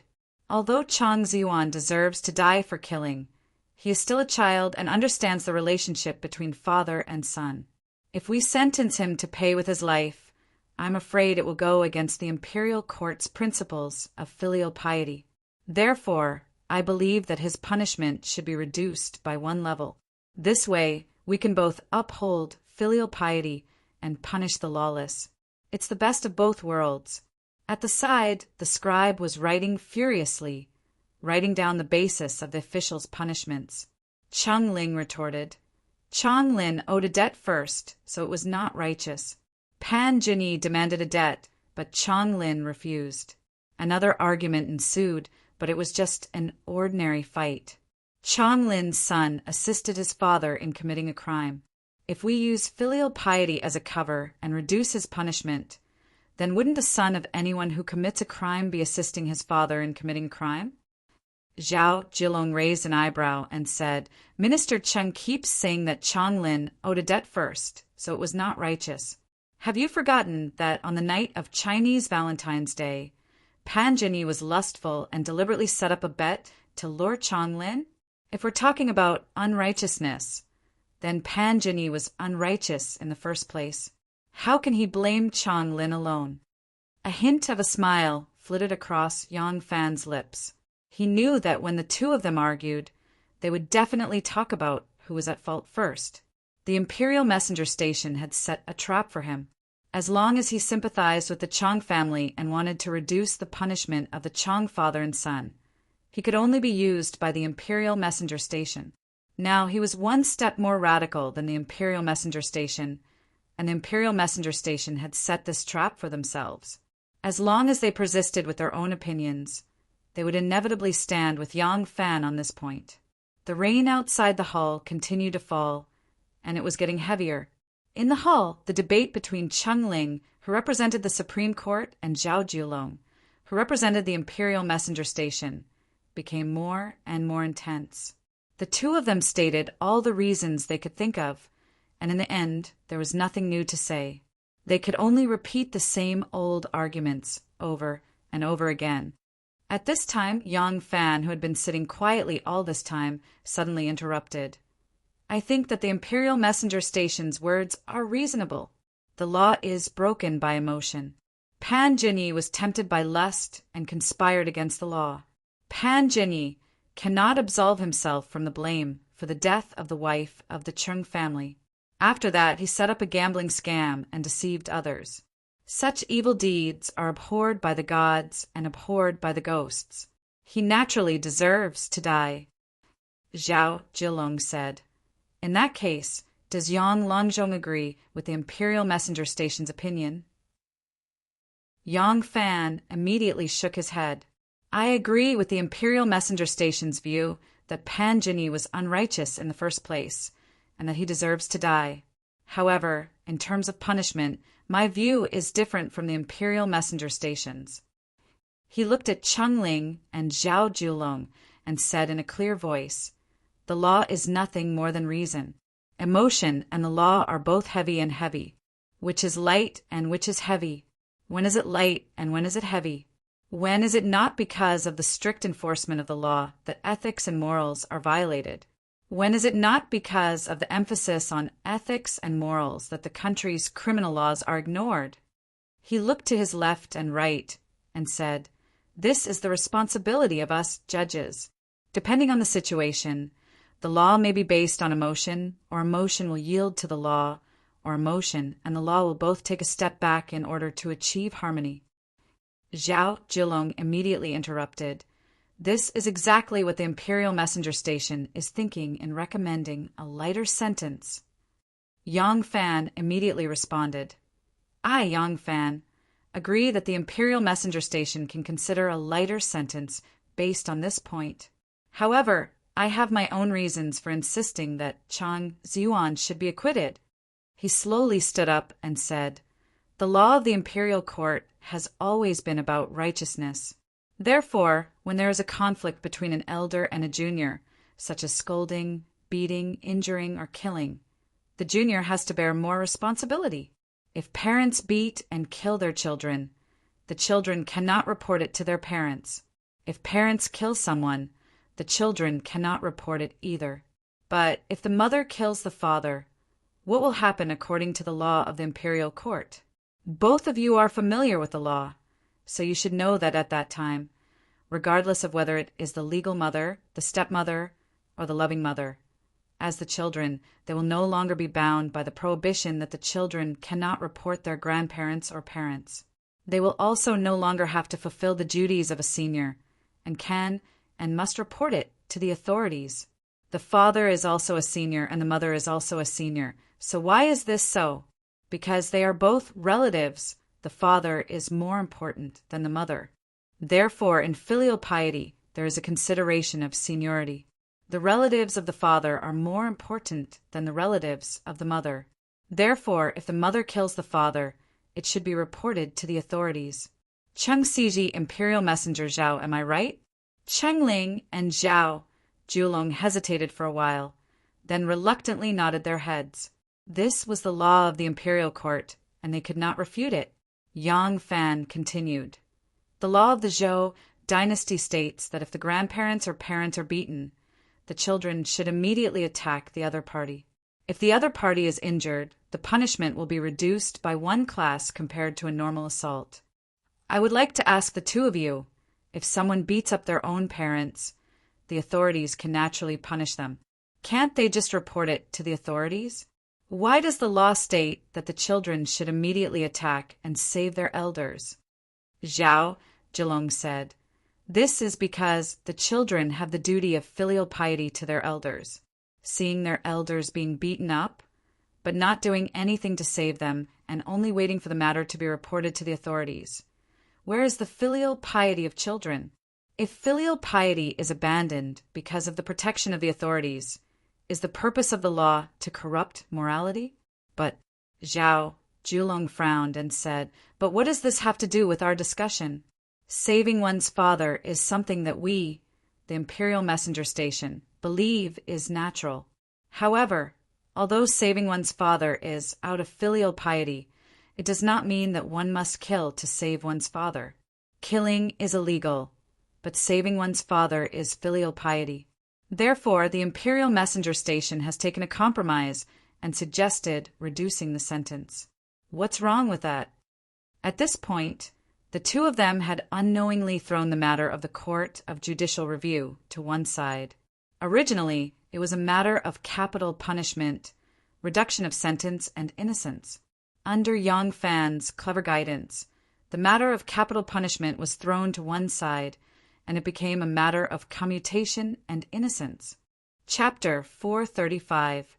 Yang Fan said, "I'm using this example to illustrate that laws are created by people, so it's impossible for them to be perfect. There will always be some problems that we didn't think of when we created the law. When the law is obviously against morality, ethics, or even reason, it's ridiculous to insist on the law. Doing so even deviates from the original intention of creating the law. Cheng Ling laughed coldly. No matter how glib your tongue is, you are just trying to get Chang Ziyuan off. Etiquette and law are the two most important matters. Dr. Yang, in this murder case, if we release the person according to the Book of Etiquette, then the law would be useless. If it is according to the law, then the murderer must die.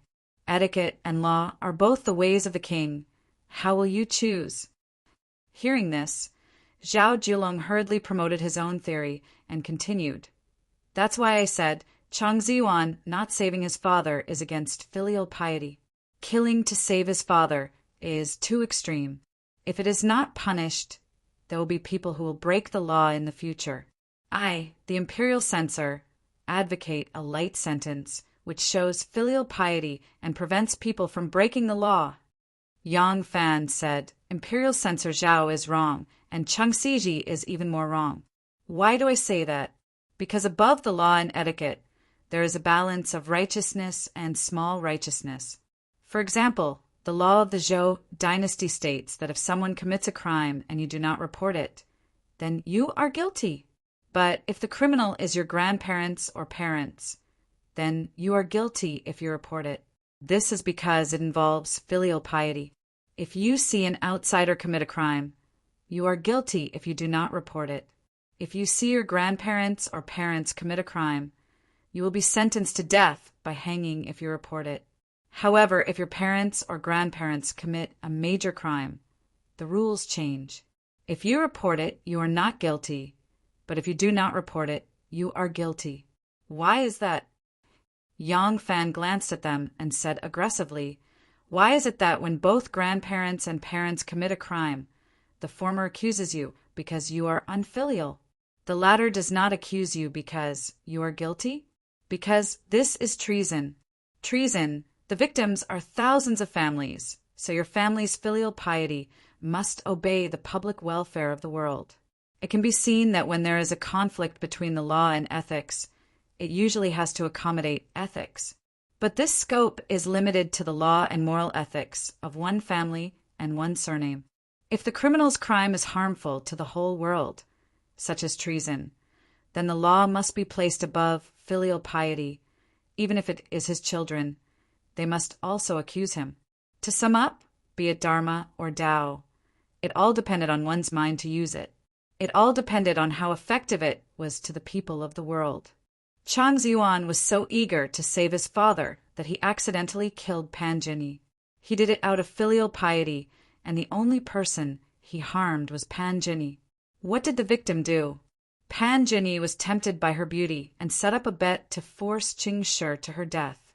The entire Chang family, Chang Ziyuan's grandmother, father, and mother had all been harmed by Pan Jinyi. Pan Jinyi's actions were atrocious. Chang Ziyuan died because of his filial piety, so he should be forgiven.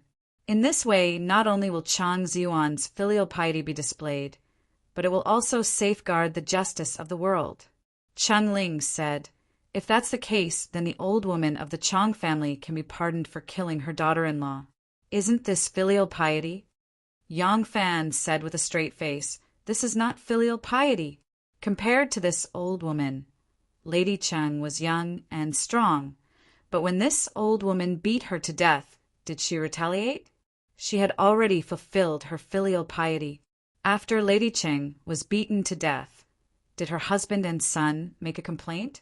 They did not, so they also fulfilled their filial piety. Who made the complaint? It was the common people.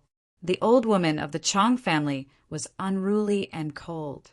It was obviously the work of a scoundrel, and her son's conduct was bad, but she took her anger out on her virtuous daughter-in-law, beating her to death.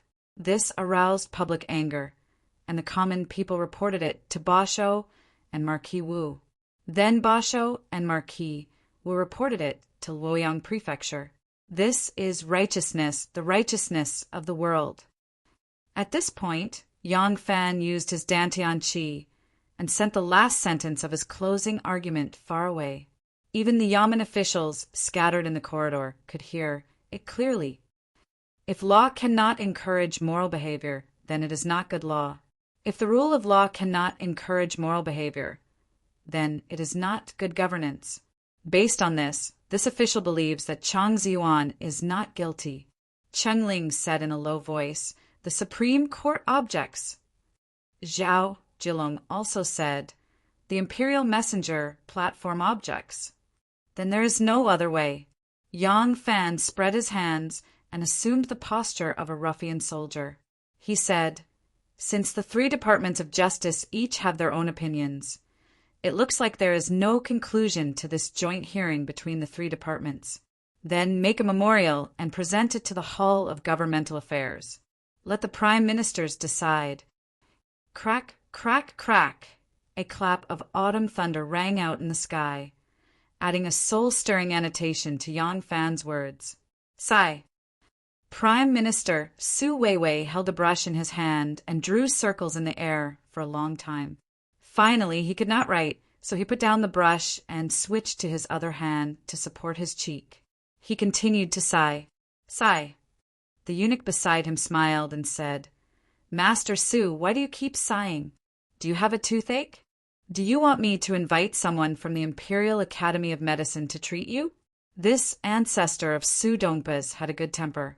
The eunuchs who served him were not afraid of him. Sometimes they would even joke with him. Su Weiwei said with a bitter face, "It's not a toothache, it's a headache.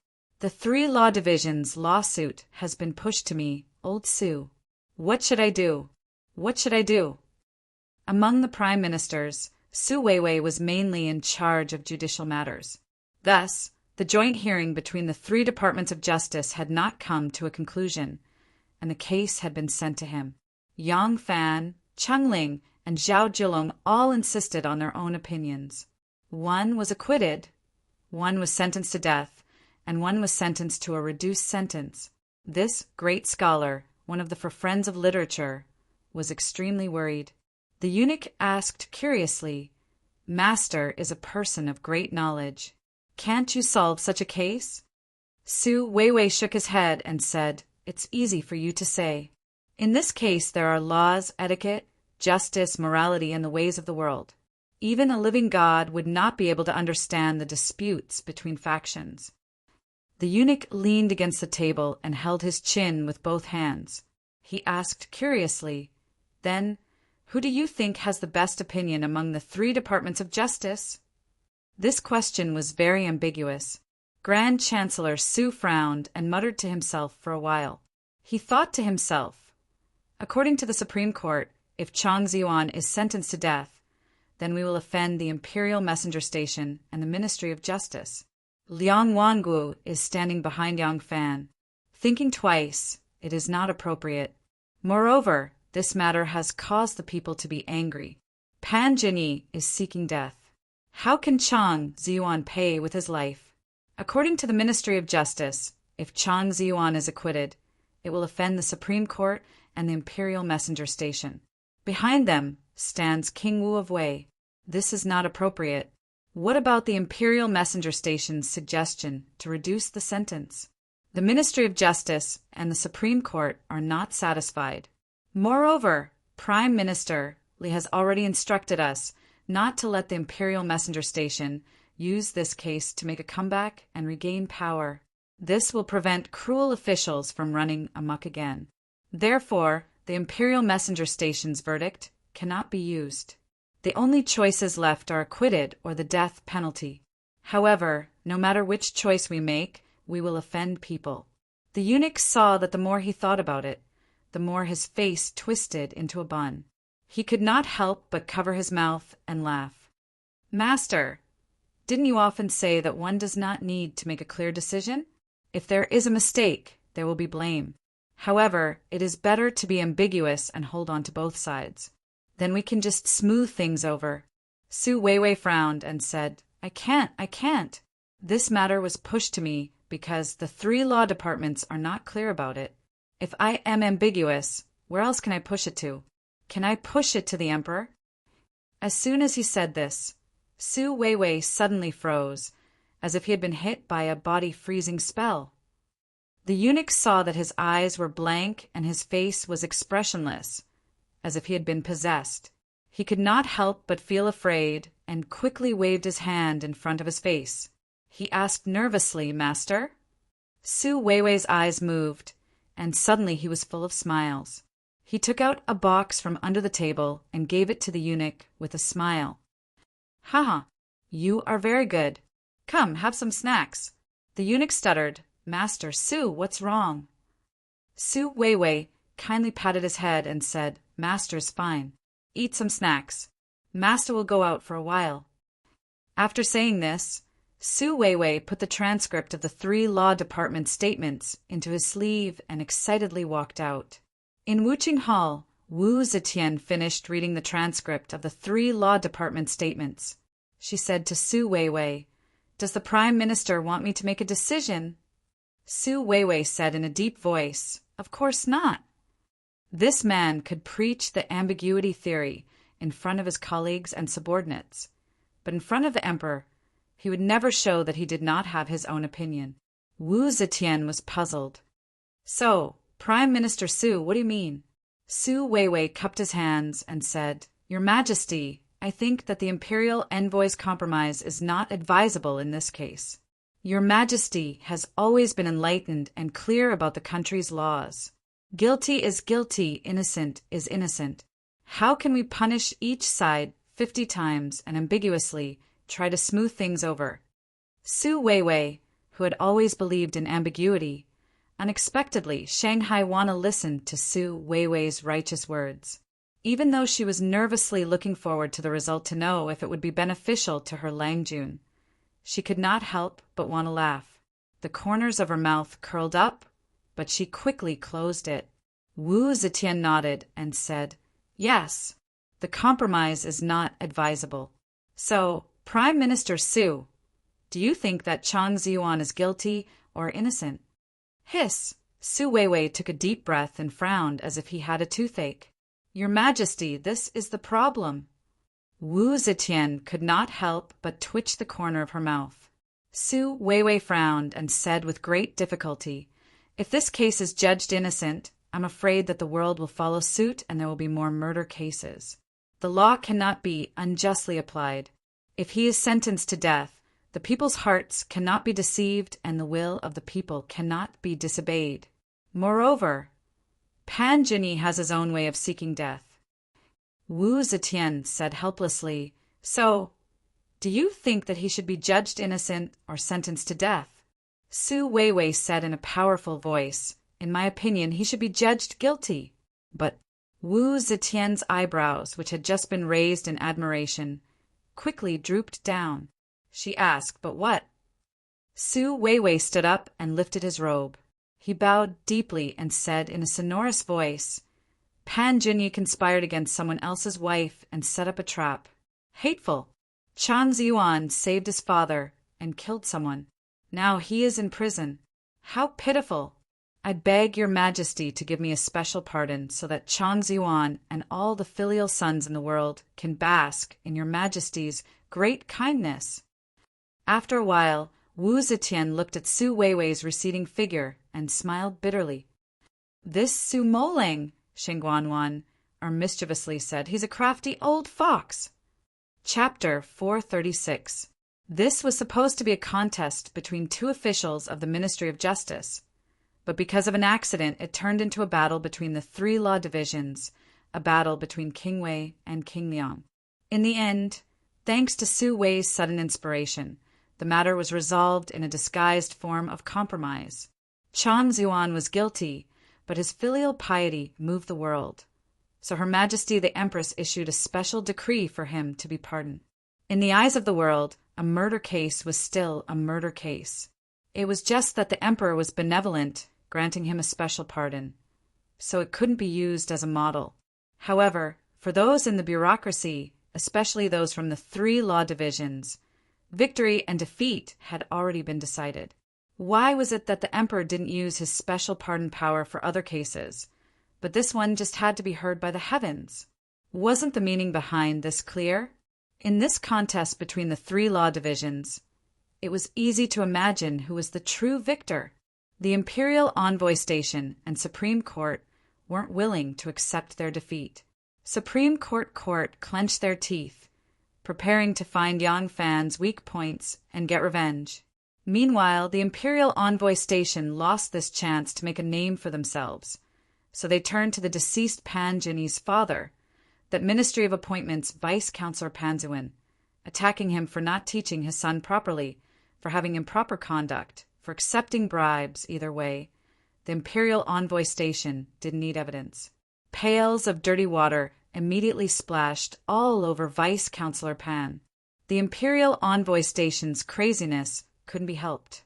Ever since Lai Junchen was demoted, the Imperial Envoy Station's situation had been deteriorating. This time, the 3 law divisions lost, and the Imperial Envoy Station's prestige plummeted even further. If they didn't hurry up and find something to do, they wouldn't have any sense of existence left. The Political Affairs Hall's ruling and the Emperor's special pardon decree were both sent to the Ministry of Justice at the same time. When Yang Fan received the special pardon decree and the Political Affairs Hall's ruling, he immediately ordered for Chang Ziyuan's release. His father Chang Lin was also called over and severely reprimanded. Chang Lin was naturally obedient. As for whether or not he was willing to turn over a new leaf and give up on gambling, that was hard to say. When Yang Fan emerged from the main hall, Judicial Sector Vice Councillor Zhu Yuanqing and Chao Qigin immediately led the various managers, secretaries, and secretaries to offer their congratulations. Class Leader Yuan and Manager Feng stood behind Yang Fan like guardian deities, looking left and right, feeling honored. Soon after, the Imperial Censor Sun Yuxuan, the Imperial Censor Pai Erding, and the Imperial Censor Yan Xiaojun also led their own officials forward to congratulate Yang Fan. They all said that they wanted to invite him to a banquet to celebrate his success in the first battle, and that the Ministry of Justice would be able to hold its head high in the 3 law divisions. Naturally, Yang Fan could tell that their invitation was sincere. It was definitely not the distant banquet that Chen Dong had mentioned when he had just arrived at the Ministry of Justice. Naturally, Yang Fan couldn't act arrogant. Although this battle had established his position in the Ministry of Justice, if he wanted to be like a fish in water in the Ministry of Justice and obtain widespread support, he couldn't do without the friendship of these people. After a lively exchange of pleasantries, the crowd dispersed one after another. Yang Fan returned to the judicial sector. Class Leader Yuan and Manager Feng didn't have much to do, but they still subconsciously followed behind him, all the way until he entered the Ministry of Justice's courtyard gates. On the other side was still that Xieji divine beast carving. At the center of the courtyard was an osmanthus tree with lush foliage. Strangely, there wasn't a single person left in the courtyard, only Qindong. His back faced the courtyard gates, his hands behind his back, sizing up the osmanthus tree in front of him. Feng Shihui and Yuan Han coincidentally stopped at the same time. Even though the 2 of them already steeled their hearts to follow Yang Fan, Qindong had been in charge of the Ministry of Justice for a long time, his influence still lingering. When the 2 of them saw him, they still couldn't help but feel timid. Yang Fan waved his hand, walking into the courtyard alone. Yang Fan walked up to Qindong's side and stood still. Qindong didn't even turn his head around. After a long time, he said with a sigh, "The osmanthus flowers have bloomed." Yang Fan looked at the small, milky white flowers on the branches, and only then did he realize that there was a refreshing fragrance lingering in the entire courtyard. Yang Fan sniffed and said, "Very fragrant." Qindong smiled, slowly turned around and faced Yang Fan. "Yang Langzhong, congratulations." "I dare not, I was just lucky." "Haha, Yang Langzhong is too modest. I was clever in small ways." "You were wise." Qindong sighed lightly, raised his head, and looked at the sky covered by branches and leaves. He laughed in spite of himself and said, "I overestimated my own abilities, always wanting to fight with you. After learning that this case involved the Supreme Court and the Imperial Envoy Bureau, I was still complacent, thinking that you got into trouble. Actually, from that time on, I was defeated." Qindong retracted his gaze, took a deep look at Yang Fan, and said, I wanted to fight with you, but from that time on you were fighting with the Supreme Court and the Imperial Envoy Bureau. You had already left me far behind, and I wasn't fit to be your opponent at all. Regardless of whether you won or lost, I had already lost first. Qin Dong shook his head and said with a bitter smile, It's laughable that I was still complacent at that time. How laughable. Yang Fan smiled and said, Little brother was indeed lucky. When I chose the case of the Chang family's matron beating and killing my daughter-in-law, I also didn't expect that it would cause so much trouble later on. Qin Dong nodded and said, It was indeed your luck. But talent is a kind of ability, connections are a kind of ability, and luck is similarly a kind of ability. You have it, but I don't, so I have to accept it. Moreover, what you did next was absolutely not luck. If you succumbed to pressure from a certain aspect, you would lose very badly. But you stood higher than all of us, and you saw further than all of us. When others were still calculating which side they should stand on to obtain the greatest benefits, you were already standing on the side that was always right. When I was still waiting to see how you could satisfy all parties, you already knew very clearly that you didn't need to give any explanation to any of them. Qin Dong raised his head again and narrowed his eyes, as if he could see through the dense foliage and see something. He stared fixedly for a while before saying to Yang Fan, I lost, but this is just the beginning for you. Behind.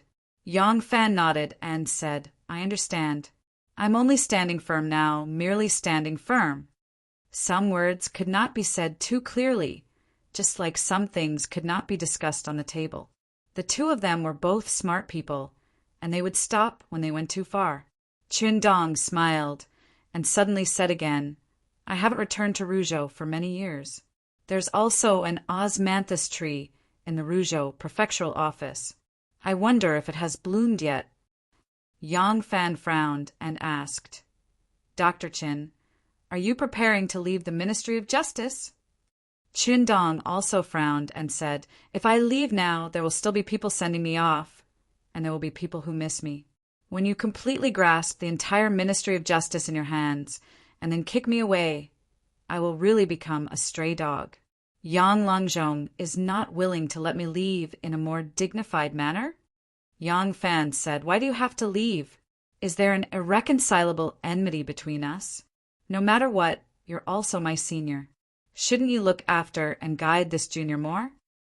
Qin Dong looked at him, and his face gradually revealed a strange expression. You dare to use me? You feel at ease using me? Yang Fan smiled. Why not? Why not? Brother Qin even praised me for standing tall and seeing far just now. Then do you know where my ambition lies? Qin Dong stared at him for a long time, and finally a smile slowly appeared on his face. He cupped his hands in front of his chest and said with a smile, I am just a sparrow under this osmanthus tree. My ambition is just to become a doctor in the Ministry of Justice. When I retire and return to my hometown, becoming an assistant minister will be my life's greatest wish. How could I know the ambition of a great swan? I don't need to know, and I don't want to know. The osmanthus flowers bloomed, and the city was filled with their fragrance. The 3 law departments investigated the case of Pan Jinny's murder, and the repercussions were endless. It even stirred up an even greater storm. The Imperial Messenger Station didn't let go of Pan Zewin, the vice-chancellor of the Ministry of Justice, and persevered in attacking him. It was as if they were beating a drowning dog. Since someone had accused him, they had to send someone to investigate. The result was that Pan Zewin's but really wasn't clean. He was removed from his position, and the Imperial Messenger Station's reputation, which had plummeted in the competition between the 3 law departments, recovered slightly. Soon after, when Yang Fan was investigating the case of Bay City's workshop magistrate Ing Tu, who had killed the commoner Qin Xiaobai, he uncovered the matter of Ing Tu's marriage with the deceased's wife. During the trial, Ing Tu's backer, another vice-chancellor of the Ministry of Appointments, inevitably revealed himself. This time, The imperial messenger station had no choice but to follow behind Yang Fan and pick up the leftovers from Yang Fan's, but they immediately began to impeach this unlucky vice-counselor and bring him down again. Because of this, the imperial messenger station's reputation recovered slightly, and Yang Fan's status also rose. The fall of 2 high officials of the Ministry of Appointments had a lot to do with him. Because of this, and because of Director Chen's strong support for him, his status and reputation in the Ministry of Justice were unparalleled. He was a far greater threat to Vice-Chancellor Cui Yuanzong than Qindong had been. When Yang Fan and Qindong had fought, Cui Yuanzong had sat on the mountain and watched the tigers fight. He wanted the 2 tigers to die together, who knew that these 2 tigers would now be venting their anger through the same nostrils. Vice-Chancellor Cui had failed to steal a chicken, and it was too late for regrets. With Cui Yuanzong holding him back, Yang Fan did not have the spare energy to fight against the ruthless officials who had temporarily hidden their claws and teeth, or even began to pretend to be obedient children. He could only seize the time to absorb the power of the Ministry of Justice in order to compete with Cui Yuanzong. At the same time, he began to search for Tin Ano. For Yang Fan, who was in the limelight of the Ministry of Justice, the temple department, which was in charge of all the monks and nuns in the world, naturally did not dare to slight him. When they heard that he wanted to check the information of all the nuns who had shaved in the past year, although they did not understand why the most famous person in the Ministry of Justice after Zhou Xing would suddenly be interested in nuns, they still fully cooperated with his investigation. In the end, of course, they found nothing. Xiao Man said, "Even if a woman has become a monk, she is still a woman. As long as it is a woman, especially a young woman, who does not care about their appearance. Shaving my head is so ugly. If I were to become a monk, I would definitely become a female Taoist priest. Taoists can keep their hair, and it is very beautiful like a fairy." Yang Fan felt that what his wife said was very reasonable. Moreover, as a man, it was indeed a bit unreasonable for him to barge into a nunnery to check all the young nuns one by one. Unless it was absolutely necessary, this method could not be used. So he wanted to check the Taoist priests first. However, the Taoist priests were under the control of the clan temple, so this was a bit difficult. In the previous dynasty, the monks and Taoist priests were all under the control of the Ministry of Rites. After Li Tang established Taoism as the family religion, Taoism was taken out separately and was under the control of the clan temple, which was in charge of the affairs of the royal family, and the relatives of the emperor. The current official of the clan temple was Wu Qingxi. So if Yang Fan wanted to check the information of the female Taoist priests through the clan temple, he had to go through Wu Qingxi. However, because of Pan Jinyi's case, Yang Fan had completely drawn a line with Wu Qingxi, so it was impossible to ask Wu Qingxi to do anything. Moreover, this official of the clan temple, Wu Qingxi, was currently fighting with Liang Wanguo and Wu Sanxi. Chapter 437. Yang Fan had ignored Wu Qingxi's warning. In Wu Qingxi's view, this was a clear statement from Yang Fan that he would stand on Wu Sanxi's side. If that was all, he would have to retaliate. Moreover, his general Pan Ziwen had fallen from grace, so Wu Qingxi hated Yang Fan even more. However, Wu Qingxi was not stupid enough to immediately retaliate against Yang Fan. Yang Fan was in the limelight after this case, and it was obvious that the emperor was also protecting him. Counterattacking now would not be worth it, so Wu Qingxi could only suppress his anger and temporarily put Yang Fan aside, continuing to arrange his plan to gain favor. He and the Wind Pavilion's Zhang Jiefu had already started this plan when Crown Prince Li Dan fell out of favor. It would not be easy for him to gain favor from Wu Zetian. The empress was already wealthy, so what else could move the empress' heart? Wu Qingxi thought about it and felt that he could only start with the name. Back then, in order to create momentum for Wu Zetian's ascension to the throne, Wu Qingxi had once forged an auspicious stone and carved the words "The Holy Mother descends upon the people," the establishment of the Yongchang Empire, on it. He had first thrown it into the Luo River, then had someone fish it out and offer it to Wu Zetian. As expected, Wu Zetian was overjoyed. She named the Luo River Divine Water, forbade fishing, and gave herself the honorific title Holy Mother Divine Emperor. This was Wu Qingxi's first attempt to make a big deal out of the name, and he benefited greatly from it. The reason why Wu Qingxi and Wu Sanxi stood out among the Wu clan's many nephews and became the strongest candidates for the position of crown prince was because they had contributed the most during Wu Zetian's ascension to the throne. Now, in order to seize the position of crown prince, Wu Qingxi used the same trick again.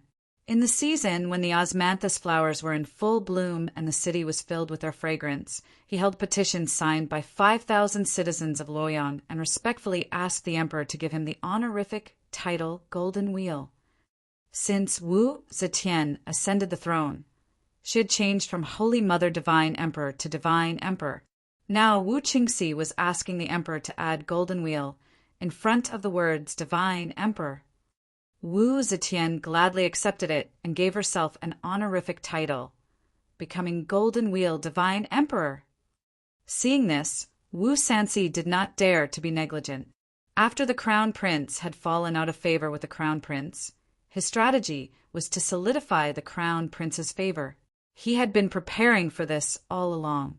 Seeing that Wu Qingxi had taken the lead, Wu Sanxi immediately made arrangements. Soon, the chiefs of the 4 barbarians he had already begun to contact arrived at the capital, including the Western Turkic Khagan Ashina Huzuro.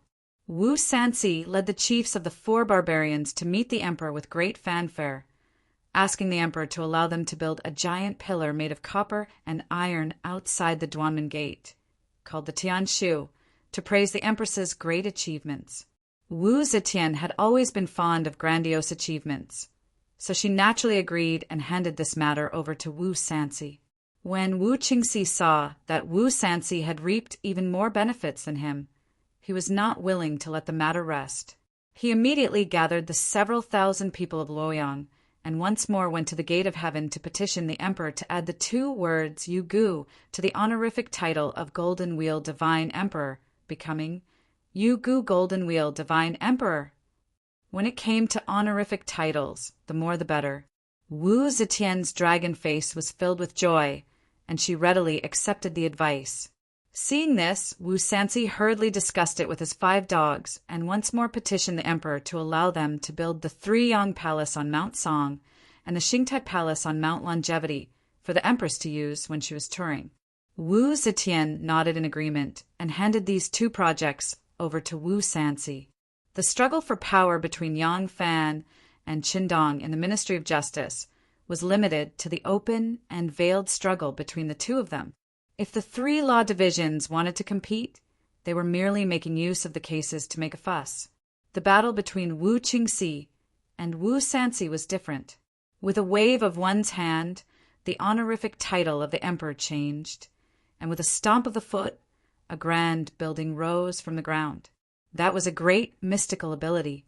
Wu Qingxi gave the emperor 2 honorific titles, while Wu Sanxi fought for 3 major projects. It was easier to give honorific titles.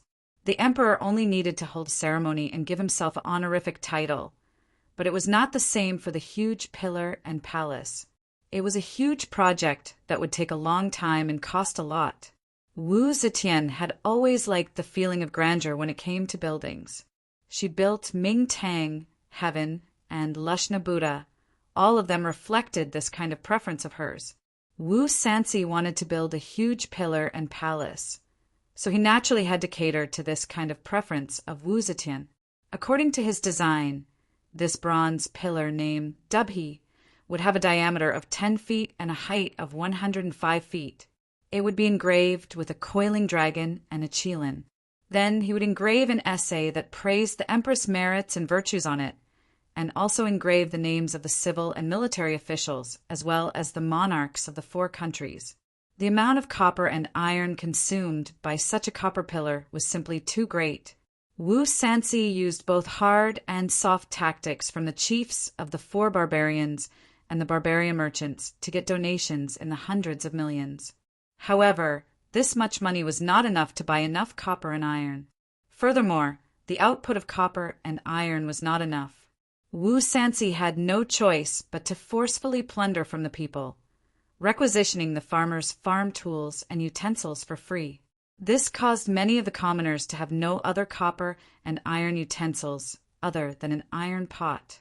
As for the construction of the Sanyang Palace and Qingtai Palace, it also required a large number of laborers and laborers. The consumption was naturally immeasurable, causing the commoners to sigh in sorrow and seethe with resentment. However, these matters of the commoners would not reach Wu Zetian's ears. No one dared to take the risk of offending Wu Sanci, or even the empress, to impeach him. Seeing that Wu Sanci was working in full swing, Wu Qingxi could not sit still. After he offered up his title, there was nothing for him to do. However, what Wu Sanci had done was not something that could be done in a year or so. The empress saw it every day. Would she think that Wu Sanci was more filial than him? Wu Qingxi thought about it and came up with a solution. He decided to help Wu Zetian with one thing that she had wanted to do but had not been able to do in the past. In order to invite Wu Zetian, this thing was to invite the Zen sect's Zen Master Huineng or Zen Master Xinxiu to the capital and live here for a long time. Although Wu Zetian's personality was straightforward and domineering, she was not without respect. She believed in reincarnation and Buddhism. When she ascended the throne, she had strongly invited the sixth patriarch, Huineng, to attend her ascension ceremony. Zen Master Huineng did not come, although his senior brother Zen Master Xinxiu came. He also declined Wu Zetian's invitation to stay after the ceremony and return to the Jade Spring Temple in Dangyang. The reason why Huineng did not come and the reason why Xinxiu left was because Wu Zetian had become the empress as a woman. This was unprecedented and contained great risks.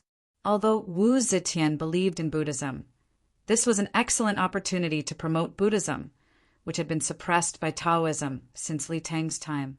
However, they were worried that once Buddhism became the empress's weapon in her political struggle, and if the empress failed, it would bring a heavy blow to Buddhism. Thus, they were unwilling to get involved too deeply. Wu Qingxi pondered. Now that the world was settled and the empress's throne was stable, these two Buddhist masters would definitely change their minds. As long as one of them could be invited to live in Luoyang, the empress would worship Buddha every day and ask for guidance on Buddhism.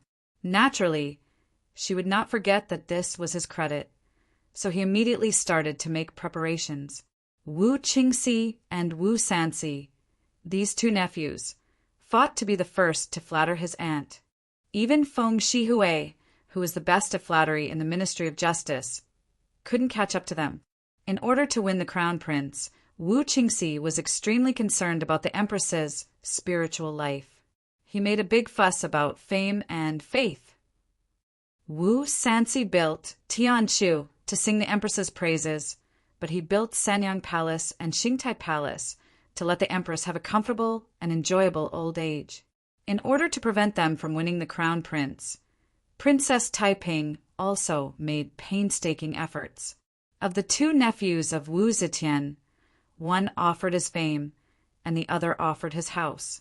Princess Taiping only had one method left, offering beauties. Jishan Square was the square closest to the imperial palace in Luoyang, across the Luo River from the imperial palace.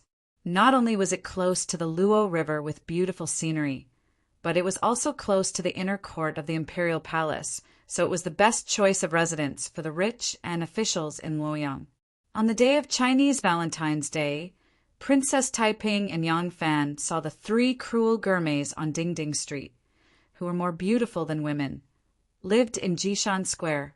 According to their age, the three youths were called Zhang Yizhi, Zhang Changzong, and Zhang Changyi. Among the Zhang brothers, Zhang Yizhi was the fifth, Zhang Changzong was the sixth, and Zhang Changyi was the seventh. They were all the grandsons of Prime Minister Zhang Xingqing of the early Tang dynasty. The descendants of the Prime Minister were naturally the sons of aristocratic families. Zhang Yizhi was now 20 years old. Relying on the merits of his ancestors, he was promoted to Minister Shanqing. This position did not have any real position and was only an official who received a salary. Zhang Changzong and Zhang Changyi were his cousins. Because they were not yet 20 years old, they did not have any official positions. Prime Minister Zhang Xingqing was also a famous figure in the past, but when it came to his grandchildren, he had already declined. This generation of Zhang descendants did not have any real power. Although the Zhang brothers were friends with many sons of aristocratic families, in the Jishan Square where high officials were as common as clouds, their family was far from prominent. After Princess Taiping inquired about their identity and origins, she felt somewhat embarrassed. That day, when she saw the three brothers, especially Zhang Changzong's beauty, Princess Taiping was moved. At present, the position of crown prince was about to be lost, but her crown prince brother was at his wit's end. All he had left was to save his own life. The royal brother of Fangzhou, Li Xian, was even more incompetent. As soon as he heard that the emperor had sent envoys to Fangzhou, he was afraid that they were people sent by her mother to kill him. Worried that he would be tortured before his death, he immediately wanted to commit suicide and hang himself. Li Tang was the last flame of the imperial clan, and his two brothers could not be counted on. As a girl, she could only stir up this matter. Although she was worried about the current situation, in front of her powerful and overbearing mother, there was nothing she could do. It was not until she saw the evildoer Zhang Changzong that she thought of an idea. If she could use this Zhang Changzong as a helper and offer him to the empress, would he be able to influence the empress? She was a daughter, but she had to choose a gigolo for her mother. It was inevitable that she would feel uncomfortable. However, Wu Zetian already had Xue Huai and imperial physician Shin, two gigolos. Would she still need Zhang Changzong? Now, Princess Taiping could not let the last of Li Tang's bloodline have a way to survive by following the normal path. In front of the country and the inheritance of incense, this little detail was nothing. However, after inquiring about this person's identity, Princess Taiping felt that her plan was somewhat difficult to carry out. Zhang Changzong was the descendant of a famous family. He lived a carefree life, dressed in luxurious clothes, and was in the prime of his youth. Would he be willing to serve an old woman with wrinkled skin and white hair? Of course, to curry favor with the empress, one could obtain supreme power and wealth. Some men would not care about her age. For example, the great scholar Song Jiwen, who was famous for his poetry, once took the initiative to express to the empress that he was willing to serve as a gigolo. Unfortunately, although he was elegant and talented, he had a bad breath, which the empress hated. Would this Zhang Changzong serve the empress as a young man in order to obtain power? Even if he coveted power and was willing to serve the empress, would he be willing to work for the fallen Li Tang and become the enemy of the Wu clan? At that time, Princess Taiping offered Xue Huai to Wu Zetian. After Xue Huai gained power, he immediately got rid of Princess Taiping. Princess Taiping could not instruct him at all. She had to learn from the mistakes of others. Thinking of this, Princess Taiping did not act rashly. She had to first ensure that this person could be used by her. After some investigation, she found that among the several families adjacent to the Zhang residence, one of them belonged to the Kuaiji County Prince Wu Yuang. Thus, she came up with a plan. Chapter 438. During the spring and autumn warring states period, there was a border mountain between Wu and Chu. On this side of the mountain, there was a village girl from Wu. On the other side of the mountain, there was a village girl from Chu. One day, they went up the mountain to pick mulberry leaves. They quarreled over a mulberry tree. The girl from Wu scratched the girl from Chu. The girl from Chu gave the girl from Wu a slap. The two girls returned home and wept to tell their father and brother. Their father and brother picked up their sticks and went up the mountain. The two families had a fight. The villagers had lived here for generations. They were either relatives or friends. How could they sit back and watch? Thus, A fight broke out between the two villages. The fight soon turned into a fight between two border cities. Thus, the two countries went to war. Princess Taiping's method was more or less like this. She used a little trick and successfully provoked a fight between the Zhang family and the Wu family. It became a fight between the masters of the Zhang family and the masters of the Wu family. Now that the Wu family was so arrogant, the one who suffered was the Zhang family. The Wu family was unreasonable. They went to the Zhang family and scolded the mistress of the Zhang family, Zhang Shi. Zhang Shi was so angry that she couldn't eat for 2 days. She said that her husband died early and her son was useless. She wanted to hang herself. Zhang Shi's son, Zhang Changzong, was a filial son. He saw it and hated it, but he couldn't help his mother. At this time, Princess Taiping accidentally heard about it. She respected Prime Minister Zhang Xingqing, who had assisted her father and grandfather. Thus, she came out to mediate and settle the matter. Zhang Changzong was grateful. He and his mother, Zhang Shi, brought gifts to pay their respects. They talked happily and started to visit each other frequently. Zhang Shi wanted Princess Taiping to help her son.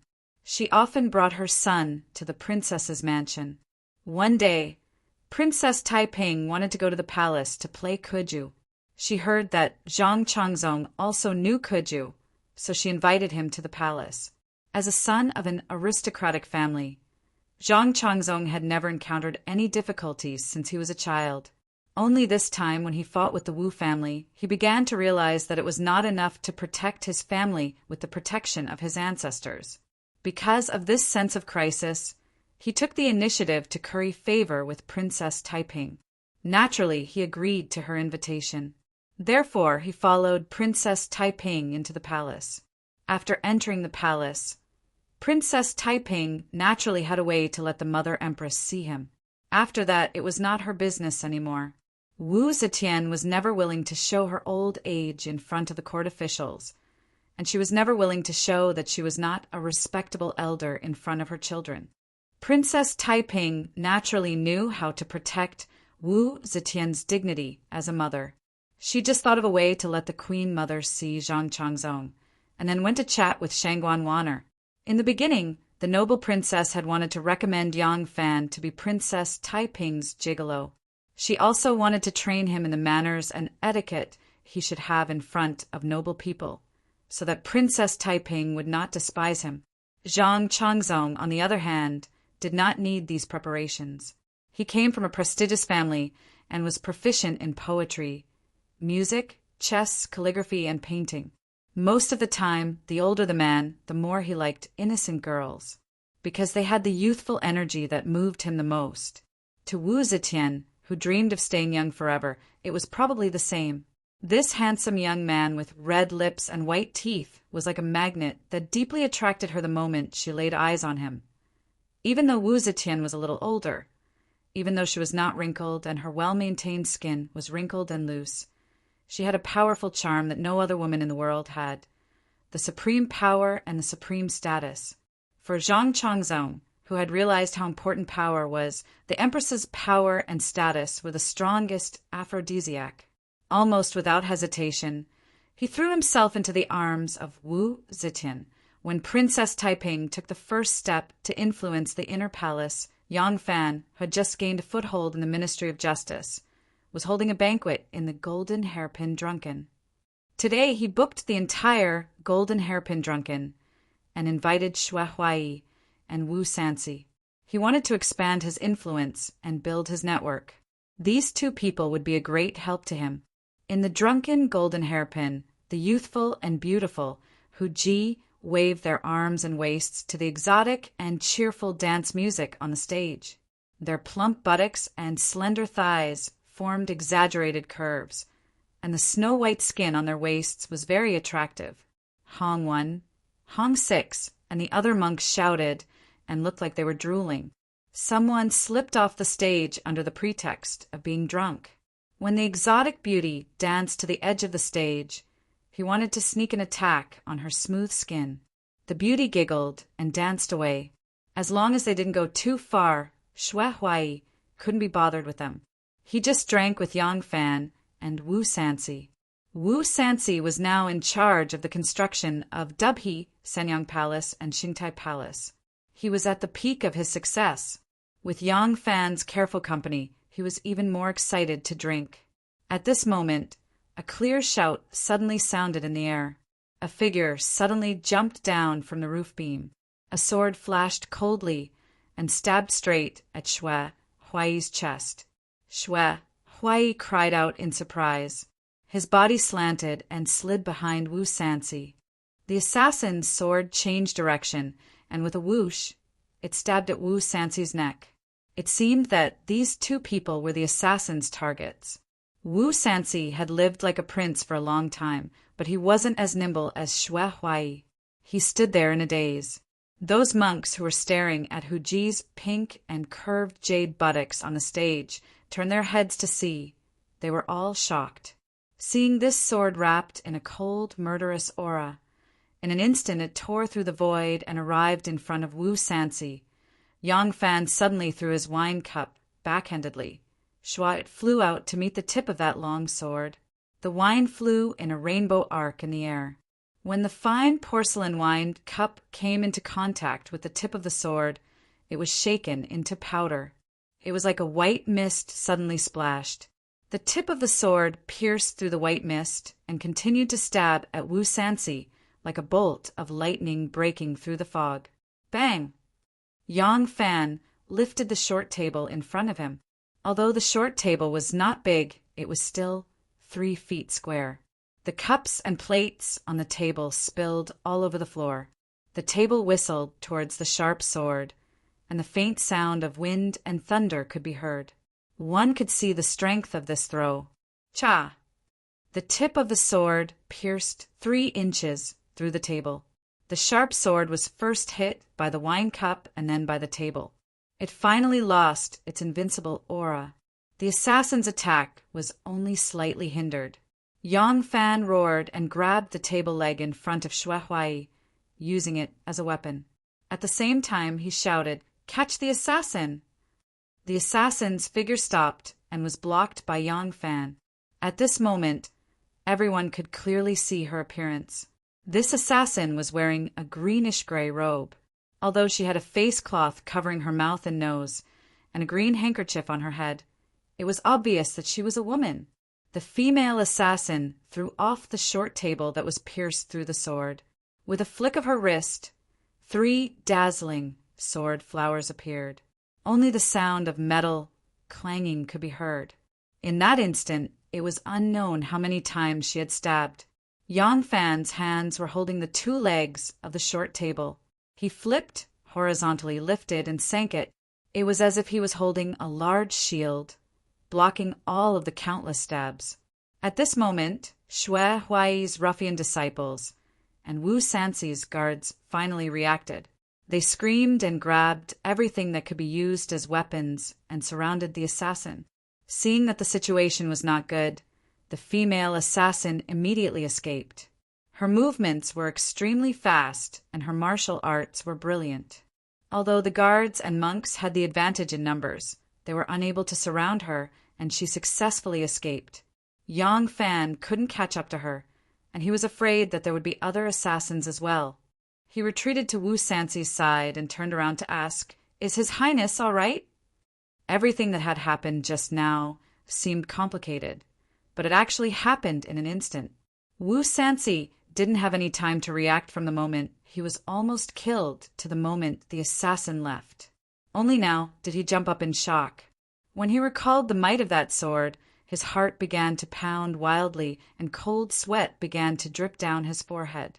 When Xue Huai saw that the assassin had left, he rushed out from behind Wu Sansi and asked with concern, "How is His Highness? Did she injure you?" Without waiting for Wu Sansi's reply, he turned around and puffed out his chest. "Brazen madman, you're completely lawless. You actually dared to assassinate me and King Liang in broad daylight. If I wasn't nimble and skilled in martial arts, I would have been killed by her." Monk Xue had used Wu Sansi as a meat shield just now, so Wu Sansi was naturally furious. Normally, he wouldn't dare to give Xue Huai any face, but this time he had just returned from the gates of hell, and his mind had yet to calm down, so he couldn't care so much. He fiercely pushed Xue Huai away and gratefully looked at Yang Fan, saying angrily, "This person is so bold. He actually dares to assassinate this king." Xue Huai was startled. "I have always been aloof from worldly affairs. I was only implicated by His Highness." "His Highness, did you offend someone outside?" Judging from the assassin's accent and figure, she should be a woman, and a young one at that. Could it be that His Highness has gotten himself involved in some romantic affairs? Wu Sansi was furious. He thought, "I'm a dignified His Highness. What kind of woman can I not get? Why would I need to do such lowly things?" He snorted and ignored this idiot. Yang Fan slowly said, "When this lowly official was fighting with that assassin just now, I smelled a faint fragrance." Xue Huai said, "She's a woman. Of course there's a fragrance on her." Yang Fan said, "No, that's sandalwood." Wu Sansi's eyes flickered. He knew that there was a hidden meaning in Yang Fan's words. He quickly asked, "What Yang Langzhou means is," Yang Fan said, "since this person is in disguise, she must not want anyone to recognize her appearance. Moreover, he would not normally wear that set of martial arts attire. Therefore, this person has a faint sandalwood fragrance on her. It must be because she often stays in places that are filled with the smell of sandalwood. That's why the fragrance can still be emitted even after she changed her clothes." Wu Sansi's eyes sharpened. "You're saying that this woman is a nun?" Yang Fan said, "Or a layman who cultivates in a Taoist temple." Xue Huai puffed out his chest and said in a loud voice, "I've already said that none of the Taoist priests in this world are good people." Wu Sansi said, "That person's face is covered. I can't see if she has any hair, so she might be a nun." Xue Huai said, "I don't care if she's a nun or a Taoist priest. We must catch her." Wu Sansi ignored him. He glared at the useless guards and shouted, "Have you sent someone to inform Luoyang Prefecture?" Xue Huai pointed at Yang Fan and said, "Isn't this disciple of mine an official who specializes in catching thieves?" "Disciple? You must help Master catch this assassin." Yang Fan quickly bowed and said, "Although this matter is the responsibility of Luoyang Prefecture, but since it involves Master and Your Highness, Yang Fan will not shirk his duty." After they finished singing, a mysterious smile flashed across the eyes of the master and disciple at the same time. Chapter 439. People from Luoyang Prefecture soon arrived. It wasn't just Luoyang Commandant Tang Zong. Even Luoyang Magistrate Huang Jijie was here. In the past, Cheng and was the capital, while Luoyang was the auxiliary capital. The officials of these two places were the most respected. Cheng and was called the capital magistrate, while Luoyang was called the Luoyang Magistrate. After Wu Zetian ascended to the throne, she set Luoyang as the capital and Chang, and as the auxiliary capital. Logically speaking, it should have been reversed. Chang and was called the Chang and Magistrate, while Luoyang was called the capital magistrate. But perhaps the people were used to it, or perhaps they didn't approve of the Zhou dynasty, so even though the official documents had been changed, the people still called Chang and the governor of the capital. The governor of Luoyang was raised by half a rank, calling him the governor of Luoyang. Even many of the officials accepted this form of address from the people. Magistrate Huang and Magistrate Tang were pale when they arrived at Golden Hairpin intoxication. King Liang and Master Huai had been assassinated. This was no small matter. Wu Zetian had been assassinated before. Even though the news had been strictly sealed, Luoyang Prefecture still knew a little. They weren't too worried back then, because it wasn't their responsibility. The Imperial Guard was responsible for the safety of the Imperial Palace. If something happened, they would at most investigate the case, but the responsibility wouldn't fall on them. However, King Liang and Master Huai had been assassinated in Golden Hairpin intoxication. This was a responsibility that Luoyang Prefecture couldn't shirk. How does your Luoyang Prefecture govern this place? This is the capital of the great Zhou dynasty, and even this king and Master Huai were assassinated. HM? Huang Jijie, do you want to quit your job? Send a book to the Ministry of Appointments and give Huang Jijie a huge demerit in this year's examination. And you, as the Luoyang Commandant, you are in charge of the security of Luoyang Prefecture. If the security isn't stable, you... Xue Huai pushed the impassioned Wu Sanci aside and said apologetically to the bowing Huang Jijie, "When my disciple was fighting the assassin, he discovered..." Huang Jijie only dared to wipe the spittle off his face after Wu Sanci was pushed aside and continued to bow. Yang Fan quickly interrupted Xue Huai's words and whispered, "Master, there are too many people here, so it's best not to reveal any clues for the time being. Otherwise, it might alert the enemy. If the assassin heard the sound and ran far away, it would be difficult for us to track him down." Although his voice was soft, Wu Sanci could hear him clearly. Wu Sanci glanced at Yang Fan with appreciation and nodded to himself. Not only is his martial art strong, but he is also meticulous. He is indeed a promising talent. Xue Huai exhaled and said, "Forget it. Your Highness, you tell him." Wu Sanci coughed and stepped forward. Yang Fan exchanged blows with that assassin, so he might be of help in the investigation. What I and Master Huai mean is that you should investigate the case, but Yang Fan has to participate in the whole process. You have to obey Yang Langzhong's arrangements.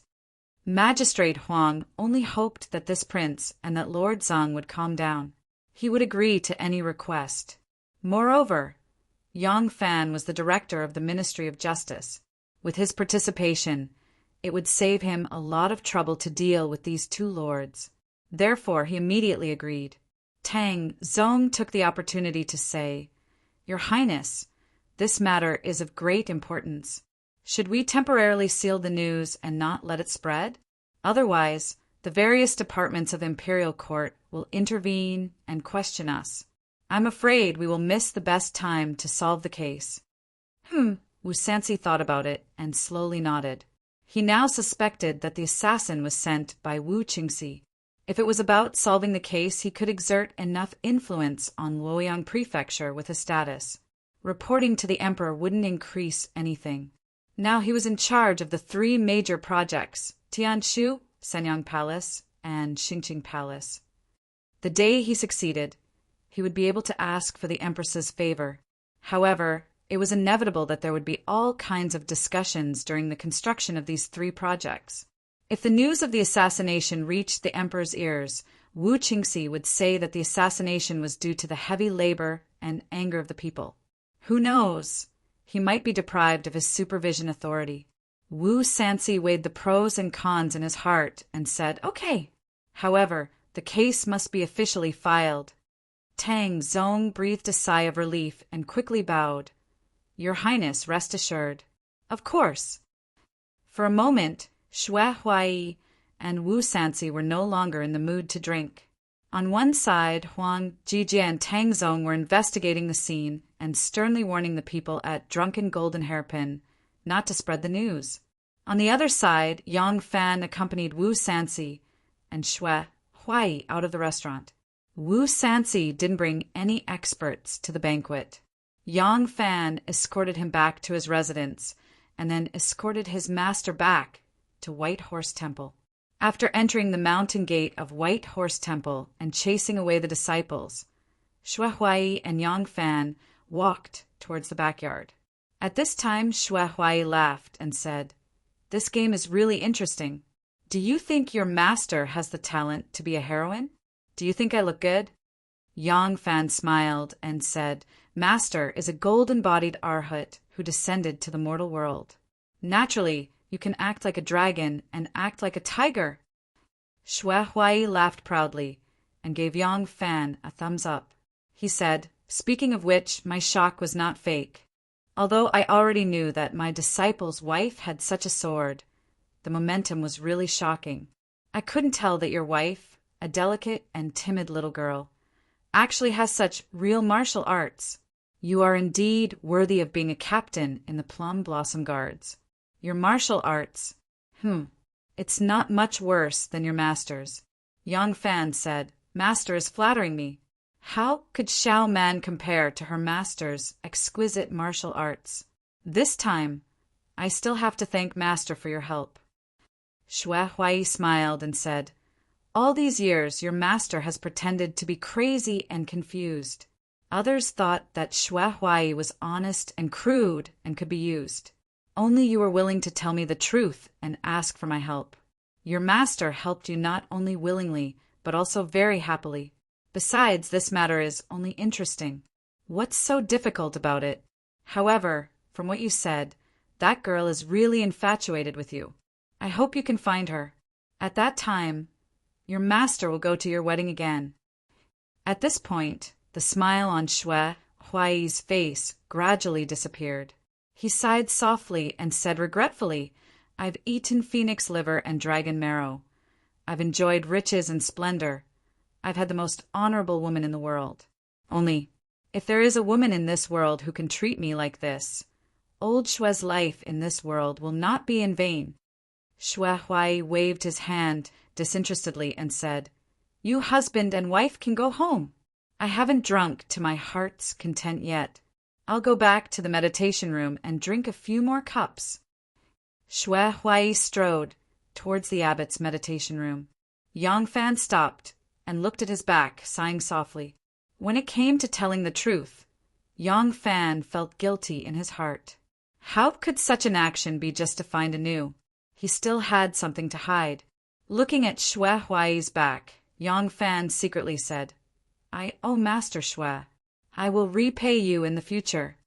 Under the Qiyun Pagoda, Xiao Man, who had changed back into women's clothing, was leaning against the railing gracefully. When she saw Yang Fan walking over, she greeted him with a smile and made a face at him. She said proudly, Do I look good? Full of murderous intent. It's a pity that my wife doesn't become an assassin, Yang Fan said with a smile. He suddenly opened his arms and hugged her tightly in his embrace. Xiao Man was shocked and said shyly, Lang Jun, what are you doing? This is a temple. It's broad daylight. Be careful not to be seen by others. Lang Jun, good Lang Jun, let me go. Seeing that she couldn't break free, Xiao Man begged. Yang Fan hugged her tightly and sighed contentedly in her ear. He said, It's nothing. I just feel wronged you. Xiao Man stopped struggling. Her eyes widened a little, and then she gradually understood something. Her body softened, and she gently wrapped her arms around Yang Fan's strong waist. She quietly stood with her face close to his for a while, and then she softly said in his ear, Fool, you are really the biggest fool in the world. Yang Fan said, How am I stupid? Xiao Man said, Which man in the world would feel guilty about this? You are the one who brought trouble upon yourself. Yang Fan gently left her gentle embrace and held her hand. He smiled gently and said, I am different. Xiao Man's eyebrows raised slightly and asked, What's the difference? Yang Fan said, Because you are Xiao Man and I am me. Xiao Man carefully pondered the sentence. Her eyes were a little misty, but her smile became sweeter. Yes, you are you and I am me. As long as we are happy, why should we care about others? At this time, Monk Yizhua wandered out of the forest. He suddenly saw Yang Fan and his wife standing under the Qiyun Pagoda, holding hands and looking at each other affectionately. He subconsciously called out, Supreme Tianzuan. As soon as the words came out, he felt it was inappropriate and immediately corrected himself. Amit Ba. Xiao Man saw Yizhua and felt very embarrassed. She quickly wanted to pull her hand back, but Yang Fan held it and did not let go. He smiled at her and said, As long as we are happy, why should we care about others? East of Luoyang, Sanli Nunnery.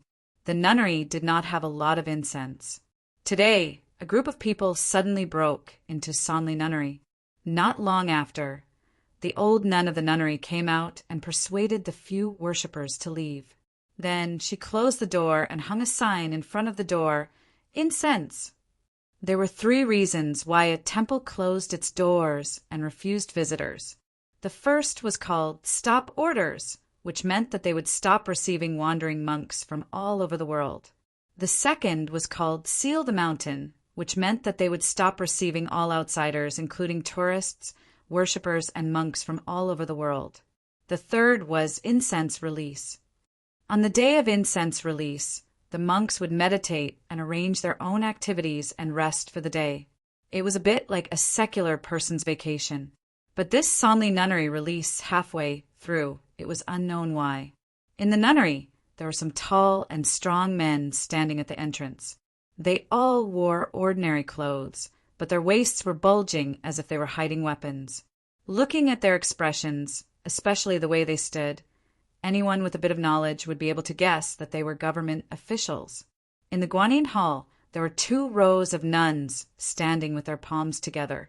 The head nun was holding a prayer bead in her hand, and standing next to them, a handsome young man wearing a Shao Yao headscarf and a dark green robe walked past the nuns with his hands behind his back. He looked very carefully, almost looking at every nun for a long time, no matter if they were old or young, fat or skinny. Every time he saw those slim, delicate, and pretty little nuns, this man would stop his footsteps and look up and down, left and right, and sometimes he would circle around the little nun, making the little nun's face blush and her whole body feel uncomfortable. She had no choice but to lower her eyebrows and recite Buddhist scriptures incessantly to calm her Zen heart. This young man was naturally Yang Fan. It was not easy to find Tin Ano. Among the people Yang Fan knew, Tin Ano was the best at disguise. She could imitate a man's voice to perfection, and she could change a charming young girl into a wrinkled, ascetic monk. This woman was so powerful. How could Yang Fan not be careful? Chapter 440. Yang Fan looked at the last person carefully. None of them could be Tin Ano. Tin Ano's makeup skills were superb, but Yang Fan believed that under his careful observation, Tin Ano would not be able to fool his eyes. At this moment, Tang Zong hurriedly walked out from the back of the hall. Behind him were a few men in plain clothes with knives in their hands. Upon seeing Yang Fan, Tang Zong shook his head. Yang Fan said, "All temples and Taoist temples often have secret passageways to prevent military disasters and to store scriptures." Tang Zong nodded and said, "Don't worry, Lang Zhong. I've naturally investigated these places. As long as it's a place like this in the nunnery, it won't be able to hide from my eyes." Tang Zong had been in charge of the Luoyang Prefecture's Ministry of Justice for many years and was very experienced in handling cases. If there was really a secret place that even he could not discover, it would be even harder for Yang Fan to discover it. From Tang Zong's point of view, the assassin's murder was real. Therefore, his desire to catch the culprit was even more urgent than Yang Fan's. He would not fool around. Therefore, Yang Fan said, "There's nothing wrong with this nunnery. Let's leave." "All right." Tang Zong agreed and said to the abbess, sorry to disturb the abbess and the other masters in the nunnery, "We are currently handling a major case. I hope that the abbess will keep this matter a secret so as not to alarm the thief hiding in the temple." The Sonley nunnery's abbess put her palms together and said, "Amitabha, this poor nun will naturally obey." Yang Fan was an official of the Ministry of Justice. Luoyang's criminal and civil cases were investigated and handled by the Luoyang Prefecture. Unless the emperor had a special decree, Yang Fan didn't have the authority to directly intervene in such cases. Naturally, he couldn't visit all the temples and Taoist monasteries in Luoyang. Moreover, most of these temples and monasteries had secular protectors, and they were all either rich or noble families. If Yang Fan did not have a good reason to go in and out of these places where female monks cultivated, he would incur the wrath of the public. Even the emperor would not protect him. That was why he had racked his brains to come up with this solution.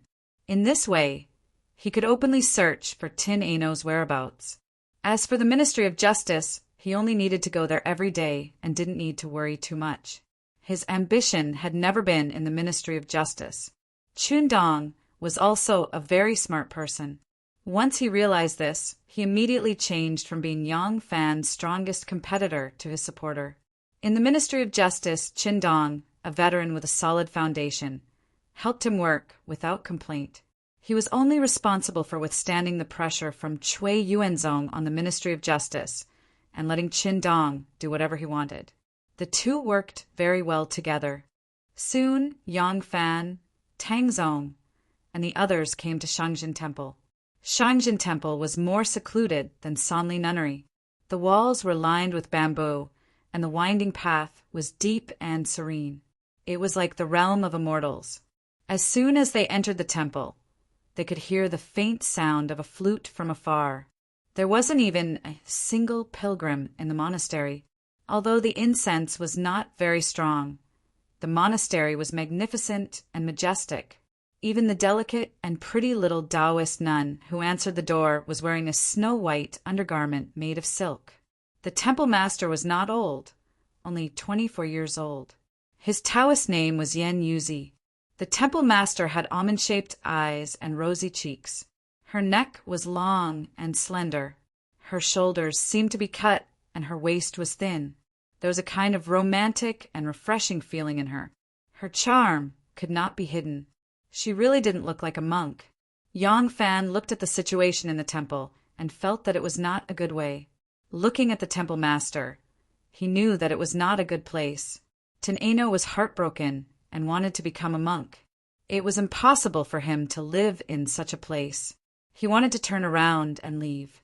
But the more it was a place like this, the easier it was to hide. He was here under the guise of catching female assassins. If he left now, it would definitely make Tang Zong suspicious. Therefore, he still let Tang Zong lead people to search the temple. He only took a cursory look at the female Taoist priests in the temple and went to the small pavilion in the garden to rest. When the temple master Yan Yuzi saw that the young and handsome Yang Longjong was not going to investigate, she asked the disciples to leave. She then looked at Yang Fan coquettishly and swayed her body, trying to please him. Yang Fan casually dealt with her at first, but this female Taoist priest took an inch and wanted a foot. Her teasing became more and more excessive. Yang Fan could not take it anymore. He frowned and said, "I am really sorry to disturb everyone's cultivation today. The temple master does not need to accompany me. After young Master Tang's residence has investigated, we will leave." Yan Yuzi covered her tender and alluring mouth and giggled. "Dr. Yang is too polite. How can this be considered a disturbance? If Lang Zhong did not come, this poor Taoist would not know that there is such a young and handsome official in the Ministry of Justice. This poor Taoist is a monk and values fate. This can be considered as fate between you and me." As Taoist priest Yan Yuzi spoke, she twisted her slender waist and was about to sit in Yang Fan's arms with her round figure under her Taoist robe. Yang Fan quickly helped her up and said, "Be careful, temple master." As he said this, he looked around hurriedly. Unfortunately, this was a pavilion with tall bamboos planted on all four sides. There was a winding path in the middle, and only the chirping of birds could be heard. There was not a single person to be seen. How could there be help? As Yang Fan helped her up, the temple master Yan Yuzi took the opportunity to stretch out her hands and hook them around his neck. Her round and plump buttocks, which were originally hesitant to sit, were now really sitting in his arms. Her big watery eyes glanced at him and said shyly, "Yang Longjong, what do you want me to be careful of, huh?" As she said this, she gave him a flirtatious look and moved her cherry lips slightly, as though she was going to move closer to his mouth. "Lang Zhong, there is nothing special in this temple to hide someone." Tang Zong's voice came from afar. Yang Fan took the opportunity to move and dashed out of the pavilion. Thanks to his martial arts, he did not know how he moved. He dodged, and the Taoist priest Yan Yuzi, who was originally sitting in his arms, was sitting firmly on the stone bench and did not fall. Tang Zong rushed to the front of the bamboo forest and saw Yang Fan walking out of the bamboo forest. One of his hands was pulling up his sleeve, and he was wiping his cheeks with all his might. Scary, it was really scary. If Yang Fan did not leave, he was afraid that the Taoist priest Jian Yuzi would force himself on him, and he would be sucked out of this bamboo forest. There was a small bridge on the Yi River after leaving Luxin Lane. This area was the southeast corner of Luoyang. It was already sparsely populated and relatively secluded. Naturally, this bridge was not too big. It was not made of stone, but it was an old wooden bridge. Under the bridge, the Yi River was gurgling like a jade belt.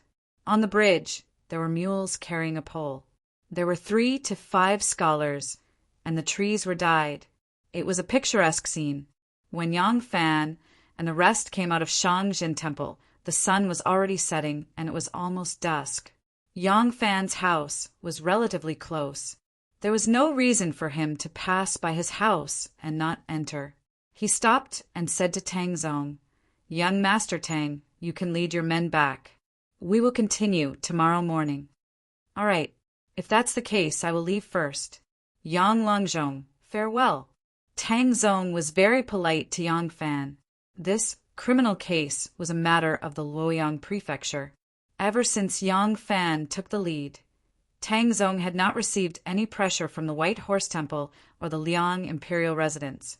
The imperial court would solve major cases within a time limit. If the case was not solved within the time limit, the official in charge would be punished. Because of Yang Fan, he did not feel any pressure in this aspect.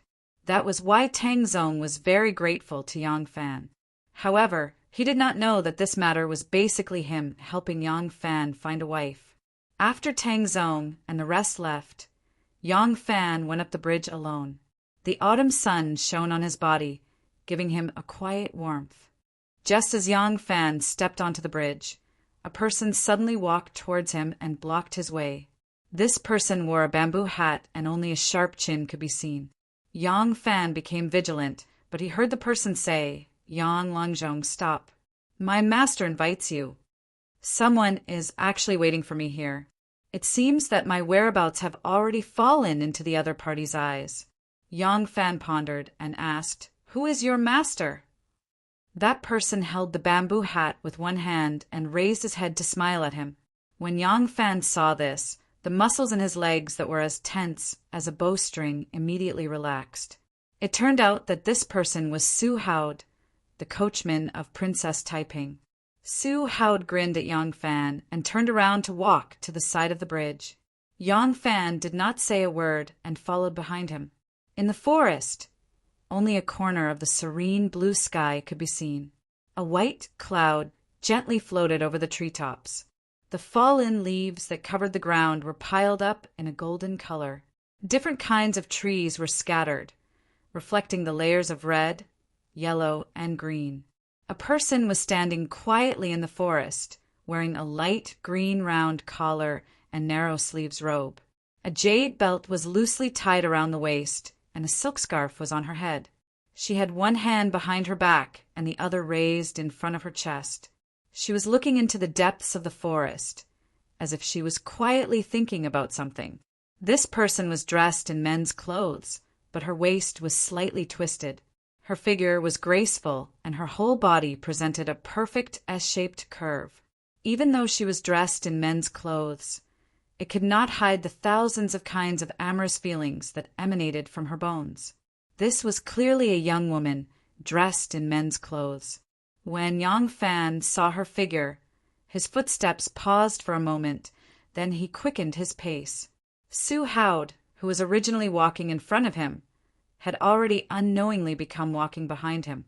At this time he quietly retreated, and at the same time waved his hand, and the few figures faintly moving in the forest also quietly dispersed. "Your Highness!" Yang Fan bowed to Princess Taiping and tried hard to make his voice not fluctuate.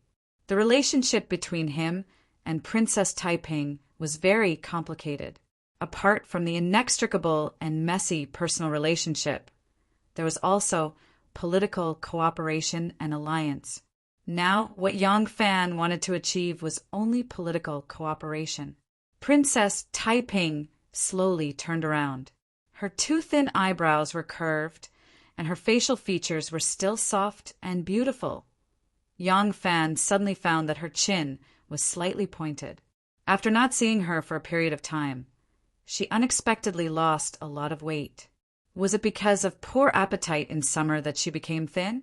But Yang Fan remembered that the last time he saw her, it was already early autumn. When Princess Taiping saw Yang Fan, her eyes slightly shrank. It seemed that she did not dare to look at him. She gently leaned to one side and slightly frowned. Then she said, "These days you go in and out of temples and Taoist temples. What do you want to do?"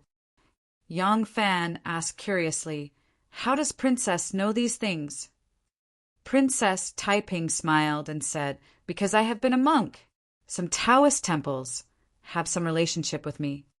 Yang Fan slightly raised his eyebrows and said, "Your Highness is very curious about this matter." "I am not interested in catching thieves. What I want to know is..." After talking for a while, Princess Taiping's nervousness and timidity gradually disappeared. Her expression became calm. She turned around and looked at Yang Fan. Then she said, "Those temple heads told me that you went to the temple to investigate a thief who was hiding in the temple. You are a minister of the Ministry of Justice. Why did you suddenly condescend to handle the task of investigating and arresting criminals?" Chapter 441. Yang Fan frowned and said, "What does it have to do with Her Highness?" "Of course it does." Princess Taiping questioned, "Mother trusts you very much now. Do you know that?" "So what? What do you think?" Princess Taiping became agitated. "Do you know how powerful Zhou Xing was?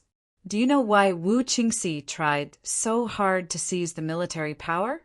Because with his power and status, plus Zhou Xing's accomplices, he was no longer a threat in the imperial court. What he lacked was the military power. Now you have such a good opportunity to seize the power that Zhou Xing only had when he was at his peak. But you, I don't care why you, a minister of the Ministry of Justice, would investigate a case and arrest a murder. Since the end of the Three Law Division case, you have become famous. Now is the time for you to seize power. How could you?" Yang Fan said, "I understand what you mean." He slowly paced a few steps and sat down on the grass full of golden fallen leaves. He leaned against the trunk and hugged his knees. After thinking for a while, he said to Princess Taiping, "My idea is a little different from yours. Although we have the same goal, I can't be the second Zhou Xing, and I don't want to be the second Zhou Xing." Princess Taiping walked over and said, "I didn't ask you to be the second Zhou Xing, and I didn't want you to frame innocent ministers. If there is someone you need to eliminate, do you think he is clean?" Yang Fan snorted. "You think you can grasp enough power with this method?" Princess Taiping said, "At least this is the best way to preserve the forces loyal to the Li family." She felt it was inconvenient to talk to Yang Fan with her head down, so she suddenly sat down beside Yang Fan and angrily hugged him with her shoulder. She grabbed the big tree behind him and leaned against it. Yang Fan sat cross-legged and said, "Many people have different methods to protect the Li family. General Su Jingye and King of Langya Li Chong use force. Grandmaster Di wants to preserve the forces loyal to the Li family and let them lie low until Her Majesty passes away." Princess Taiping interrupted him coldly and said, "But the premise of all this is that the Li family is the heir of the emperor." Yang Fan said, "So what?" "I heard that His Majesty now has a new favorite and treats her like a pearl in his palm." Princess Taiping's heart skipped a beat. "You already know?" Yang Fan sighed and said, "This kind of news always spreads especially fast. Everyone can only hide it from Master Xue and the monks around him. Although I am also teacher Xue's disciple, I am in the bureaucracy. How can others hide from me?" Speaking till here, Yang Fan suddenly smiled. He looked at Princess Taiping and said, "There are also rumors in the streets that Zhang Changzong, the great beauty, and you..." Princess Taiping's face suddenly turned red, and she hurriedly explained, "I have nothing to do with him, really." How could I like a man who looks more like a woman than a woman? Yang Fan saw her flushed face and quickly comforted her. Don't worry, I didn't say anything. I know it's just a rumor. As long as a beautiful woman is involved with a man, can those people think of a second relationship? You see, I have nothing to do with you. But it still spread like wildfire. Princess Taiping was sad. She faintly looked at him and faintly said, Are we really not related? We just haven't had any relationship yet. Yang Fan hurriedly coughed twice and quickly changed the topic. Now what you need to do is to ensure that the imperial heir does not fall into the hands of the Wu family. And Zhang Changzong is your chess piece, right? Princess Taiping said, Yes, but his role is in the palace. What about outside? As long as the Mother Empress is alive, it's not convenient for me to show up. As long as I don't show up, the power I can secretly absorb is limited. And when the emperor chooses the imperial heir, the opinions of the foreign officials are always very important. Yang Fan said, I have also thought about this, but my consideration is different from yours. Princess Taiping said, What do you think? Yang Fan said, My opinion is similar to Master D's. The general trend cannot be reversed, so now we can only push the boat with the current and make some small moves. It's better to wait for the Empress to die before taking any action. Unless the Empress has become senile and has completely lost control of the imperial court. What we should do now is to recuperate, protect, and strengthen the officials who are loyal to Li Tang's royal family. But Yang Fan turned to look at Princess Taiping and said, These officials are precisely the ones that Wu Sanxi and Wu Qingxi want to eliminate. They use both carrot and stick, threatening and enticing to recruit the officials for their own use. If they refuse to obey, they get rid of them by cruel officials. You also know that the Empress is partial to the Wu family. Princess Taiping nodded silently. Yang Fan said, So if I imitate them, can I succeed? The Emperor can tolerate Wu Qingxi and Wu Sanxi doing this. But if we do the same, I'm afraid that once the Empress opens her golden mouth, the power we have painstakingly controlled will be completely destroyed. Yang Fan raised his head slightly, his eyes flickering slightly. At this time, the setting sun had already dimmed, and the dim sunlight shone on his face, giving his thoughtful face a hint of maturity. We can't directly challenge the Wu family. At least, we can't let the Emperor know that we are representing the Li family to oppose the Wu family. Therefore, the most I can do is to attach myself to Wu Sanxi and use my identity as his disciple to fight against Wu Qingxi. If that's the case, even if we succeed, we'll only be defeating Wu Qingxi's faction. Wouldn't that just be helping Wu Sanxi? Right now, it's better to let Wu Qingxi and Wu Sanxi be in a deadlock. As long as they will not cooperate, we will have an opportunity to take advantage of. So there will be an assassination attempt on the golden hairpin drunk. This thought only flashed in Taiping's mind, but she did not say it out loud. She only frowned and said, Then what do you want? Yang Fan said, I want to bypass Wu Qingxi and Wu Sanxi and directly oppose those ruthless officials. The case of the 3 law departments a few days ago was originally an accident, but it helped me. Not only did it help me quickly gain a foothold in the Ministry of Justice, but it also caused me to have a conflict with the Imperial Envoy Station and the Supreme Court. Then it will be logical for me to fight with them. Princess Taiping asked doubtfully, You want to directly deal with the ruthless officials of the 3 law departments? Yang Fan said, That's right. Losing these ruthless officials, Wu Qingxi and Wu Sanxi will at most ostracize the loyal officials or demote them. They won't go as far as setting up prisons and killing thousands of families. In this way, won't we indirectly protect the power that is loyal to Li Tang? Princess Taiping frowned and said, Do you know that the source of the ruthless officials' existence is the Queen Mother? The Queen Mother needs ruthless officials, so there are ruthless officials. If you want to eradicate these ruthless officials, then when the Queen Mother feels that she needs to use ruthless officials, and your methods do not satisfy her, she can raise another group at any time. Yang Fan said, "That's right, but this needs time. Although the queen's body is still healthy, she is so old. How much time do you think she has?" The two of them were talking about their emperor and, more importantly, Princess Taiping's mother. But the two of them were very calm about the queen's gigolo and what would happen after her death. They even wanted to seize the queen's country. So what else did they have to worry about? Princess Taiping thought for a moment and seemed to approve of Yang Fan's choice. She followed his thoughts and analyzed. "Then, what you need to do now is to first take control of the Ministry of Justice and become the Assistant Minister of Justice or even the Minister of Justice." Yang Fan smiled bitterly and said, "Have you ever seen such a young Assistant Minister of Justice or Minister of Justice? For me to be able to reach my current position, it is already unusual. Moreover, it is inconvenient to do things if the position is too high. The Ministry of Justice is a small Ministry of Justice. As long as I control the Ministry of Justice, I will be able to control the Ministry of Justice. But," he frowned and said, "although Cui Yuanzong is ridiculed as a clay bodhisattva, he is actually quite scheming and ambitious.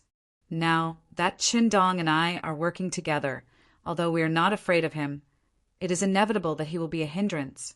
Do you have a way to get rid of him and replace him with someone who is not in charge? Just like the commander of the Imperial Envoy Station, Sun Chinyu. People only know Lai Junqin. Who knows who Commander Sun is?" Princess Taiping thought for a moment and said, "I am not sure, but I can try."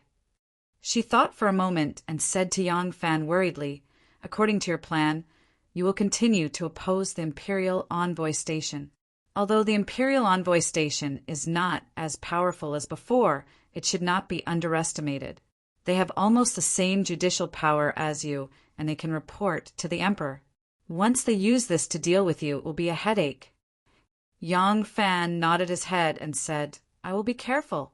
Besides, you will not just stand by and watch. As long as that person in the palace gives pillow talk in front of the Emperor."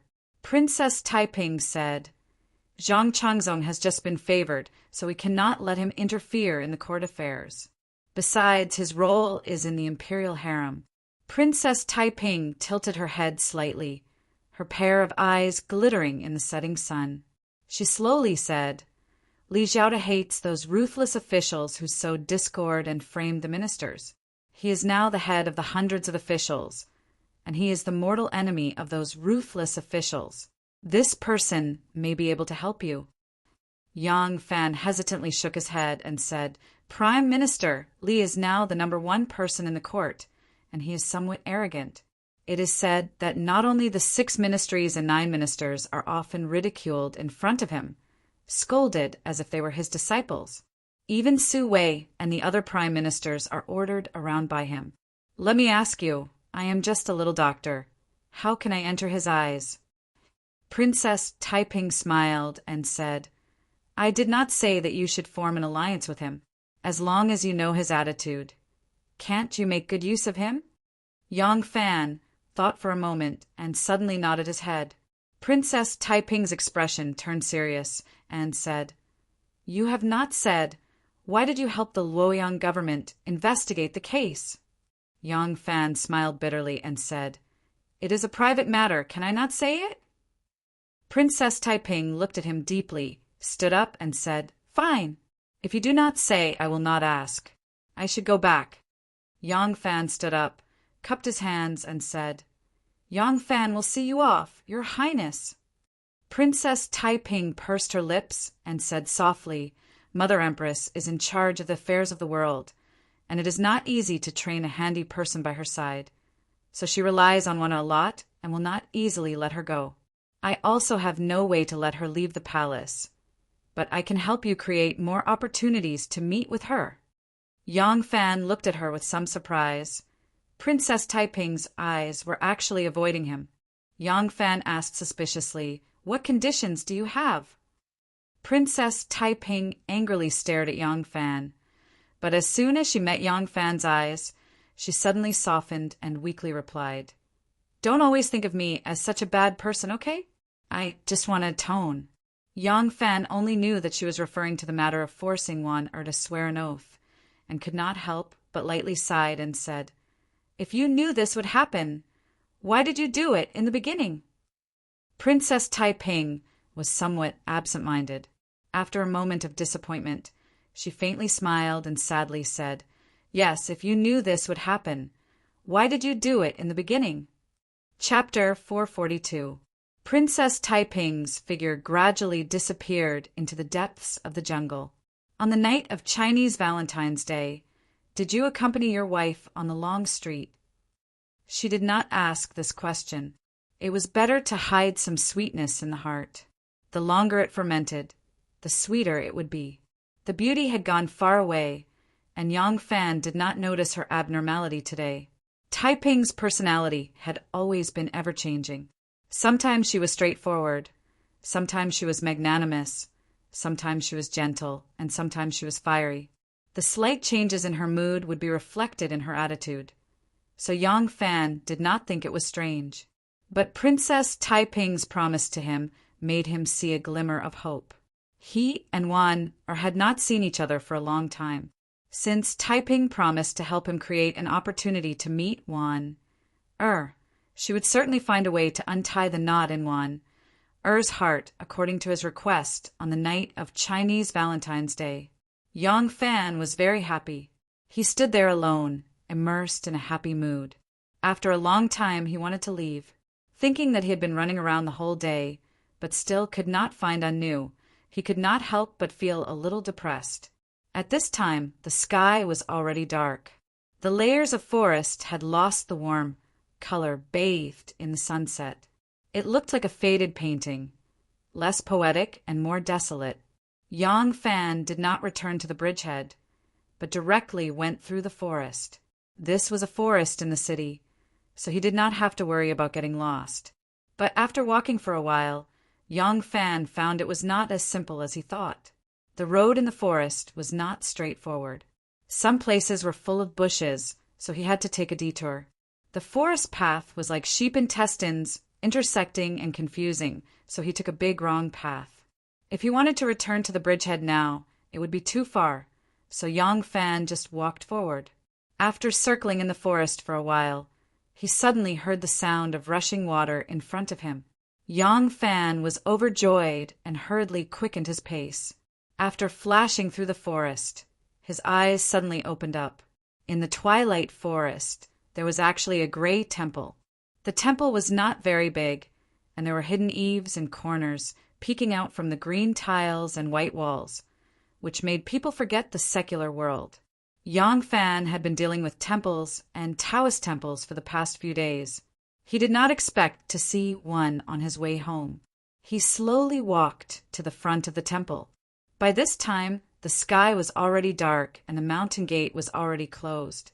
Yang Fan looked up at the lintel of the temple and saw 3 words written on it. Tranquil Sect. Yang Fan had been going in and out of temples these days, so he had some understanding of temples.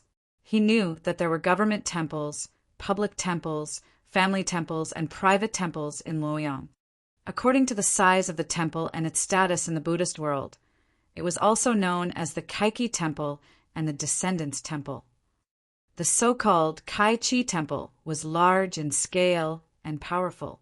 The abbot of the temple was profound in Buddhism and had great prestige. Such a temple had a role model in the local area. Other temples were considered as children's temples.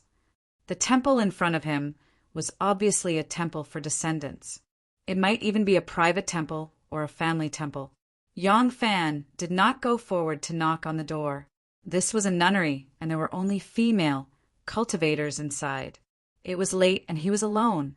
Even if he was an official, it would not be convenient for him to enter. Since he knew that there was a nunnery here, he could just come back tomorrow to check. Although the temple was as far away as possible from the places where mortals lived, it was impossible for it to be truly isolated, especially a temple built in the city. Yang Fan took a closer look and realized that there was only one path in front of the temple. He knew that he would definitely be able to walk out of the forest if he followed this path. He walked forward along the path. After walking for a short distance, he heard the sound of water splashing. From his position, there could only be one river here. It was the Yi River. The Yi River meandered past the back of the temple and circled here. Both sides of the river were filled with reeds and weeds that were as tall as a person. Yang Fan suddenly found a place with low vegetation. There was a nun in gray clothes squatting on a blue stone by the river, washing clothes. From Yang Fan's angle, he could see the nun's side profile. When Yang Fan saw her face clearly, he was stunned, and his heart jumped quickly. That beautiful and refined face, wasn't it Tin Ano? Yang Fan was surprised and delighted. Looking at Tin Ano's obviously thin face from afar, he had mixed feelings in his heart. At this time, Tin Ano washed her clothes, wrung them out, and put them in a big wooden basin. She picked up the basin and stood up. Yang Fan quickly squatted down and hid in the bushes. Tin Ano walked through the weeds not far in front of him. Yang Fan quietly followed behind her. He saw that Tin Ano came to the front of the temple and went around to the back. There was a corner door behind the gable wall. Tin Ano opened the corner door and disappeared into the nunnery. Yang Fan hurriedly walked to the front of the corner door. He stretched out his hand and pushed. The nunnery door was already closed from the inside. Yang Fan stretched out his hand and was about to knock on the door. His finger had just touched the door when he abruptly stopped. He stood under the corner door and thought carefully for a while. Then he turned and left quietly. The next morning, Tang Zong rushed to the Ministry of Justice with his men.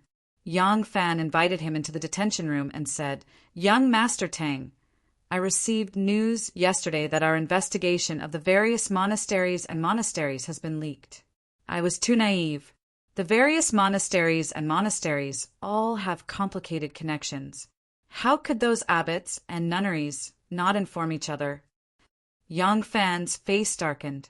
Once the news is leaked, how could the assassin not leave? Would he wait for us to capture him? You should be able to imagine that someone who dares to assassinate King Liang and Master Shui definitely has a great background. They definitely have considerable power, and their eyes and ears are everywhere. We won't be able to capture the assassin like this. Tang Zong said, "Then what does Yang Longzhong mean?" Yang Fan smiled and said, "I've thought about it. This isn't a case that your Luoyang prefecture can handle. If you want the mastermind to give himself away, you might as well dispel their wariness and lure the snake out of its hole. I plan to ask for King Liang and Master Shui's permission to let me investigate this matter in secret. Your Luoyang prefecture can stay out of this case." Tang Zong was overjoyed when he heard this. This was clearly a fight between deities. Even a blind man could tell that the assassin's background was definitely not inferior to theirs. Even though he had done everything he could to solve this case because of the pressure from King Liang and Shui Huai, he had always been worried that another great bodhisattva would be dragged out after the case was solved. It wouldn't be easy for his Luoyang prefecture to get caught in the middle. Now that Yang Fan was willing to shoulder the responsibility, he was naturally more than happy to do so. Tang Zong was pleasantly surprised, but after thinking about it carefully, he said, "Yang Longzhong is right, but will King Liang and Master Shui agree?" Yang Fan said, "Am I not discussing this with you? If you think this is feasible, I will convince the king and Master Shui." "Of course it's feasible. It's absolutely feasible." Tang Zong hurriedly agreed. He looked gratefully at Yang Longzhong, who was willing to shoulder the burden of justice. He clasped his hands and said, "If that's the case, then I'll leave it to you." Yang Fan nodded. With a grave expression, he said, "Take your men back and wait for my news." After sending Tang Zong away, Yang Fan immediately headed for Wu Sanxi's residence. Wu Sanxi was currently in charge of 3 major projects, so he had many things to do every day. However, it was still early for Yang Fan to arrive, so Wu Sanxi hadn't left yet. When Yang Fan arrived at the manor, Wu Sanxi had just called for someone to prepare a carriage. In the past, when Wu Sanxi went out, he would either ride a horse or an ox cart in the style of the Han and Jin dynasties. Ever since the assassination attempt, he changed to a carriage. Once there was an assassination attempt, a carriage could escape faster. This carriage was also specially made. It had sturdy wooden panels to prevent arrows and hidden weapons from entering. Wu Sansi had also selected a few skilled guards. They were all dressed in dark armor and were extremely careful when entering and exiting.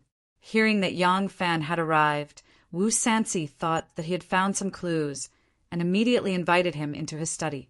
In the study, Yang Fan put on a thoughtful expression and said to Wu Sansi, "Your Highness, after this period of investigation, we still haven't found the whereabouts of the assassin. Furthermore, the news of our search of the nunneries and monasteries has already been leaked. It is impossible for the assassin and the person behind her to not notice it. In this lowly official's opinion, there is no point in continuing to investigate." Wu Sansi said, "To dare to assassinate this prince and Master Shui, how can their plan not be secretive? Not to mention the fact that we can't catch the assassin. Even if we do, I believe that we won't be able to uncover the true mastermind behind the scenes. It's just that if we just let this matter rest, this prince really can't swallow this anger." Yang Fan said, "Your Highness is wise. This lowly official also has the same opinion. However, if we continue to investigate, we won't be able to get any results. Even if the Luoyang government runs around all day, it won't help. Moreover, this lowly official is in the Ministry of Justice. After the joint trial between the 3 departments, this lowly official should use this small victory to serve your Highness. If we delay too much on this impossible matter, I'm afraid." Wu Sansi blushed and said, "What you say makes sense. These days you've been running around all day and have neglected proper business. You don't need to worry about this matter. As long as you can control the Ministry of Justice, it will be of great help to this prince." Yang Fan said, "This lowly official is seeking an audience with your Highness because of this. In addition, there's no need for your Highness to force the Luoyang government to continue investigating. They won't be able to find any results. If you force them too much, they can only report it to their superiors, which will definitely be known by His Majesty. Once His Majesty finds out, our enemies might make a big deal out of this, which may not be a good thing for your Highness." Wu Sansi nodded and said, "That's right. A high official has many scruples. When His Majesty was assassinated, he also kept his mouth shut and didn't want to talk about it. If the assassin can't be caught, then everyone will know that he was assassinated. There's no benefit in gossiping. However, this case can't be dismissed. Let them treat it as an unsolved case. Who knows when they can take it out and make another article out of it?" Yang Fan smiled and said, "As long as the timing is right, it will be a great article." Wu Sansi laughed heartily and suddenly paused. He hesitated and said, "Your master, with his temper, will he be willing to let this go?" Yang Fan sighed and said, "Your Highness, don't worry. My master still relies heavily on me, so I'll go and convince him." Wu Sansi was overjoyed and said, "Good. Erling, do a good job. The world now belongs to our Wu family. In the future, if I can inherit the throne and ascend to the imperial throne, I will definitely not shortchange you." Yang Fan bowed and said, "I am willing to serve your Highness." Yang Fan left the Liang imperial residence and rushed to the White Horse Temple. The White Horse Temple Master, Shui Huai, was practicing his punches and kicks in the pagoda forest behind the temple. After stretching his body, he walked out of the pagoda forest with a monk's robe draped over his arm. His fair and sturdy chest was bare. He saw Yang Fan waiting there with a smile. Shui Huai pointed at him and said with a smile, "You don't come without a reason. If you come, there must be a reason." Yang Fan poured out his grievances and said, "This disciple is tied up with secular affairs. I can't compare to Master, who is a free and unfettered living immortal. Naturally, I can't come to the temple often to show my filial piety." Shui Huai pretended to be angry and said, "I hate your pretentious behavior the most. Tell me, what trouble do you have for coming to see me today? Yang Fan laughed and said, There's no trouble. This disciple just wants to ask for a decree from Master. Chapter 443. The winding path led to a secluded place, and the meditation room was filled with flowers and trees. The tranquil nunnery was different from the solemn and magnificent temples like the White Horse Temple and the Heavenly Palace Temple. The tranquil nunnery had pavilions, small bridges, and flowing water. Even the 7-story pagoda, which wasn't too tall, had a soft and smooth beauty. Seeing the simple architecture of the temple, Yang Fan knew that this was a private temple.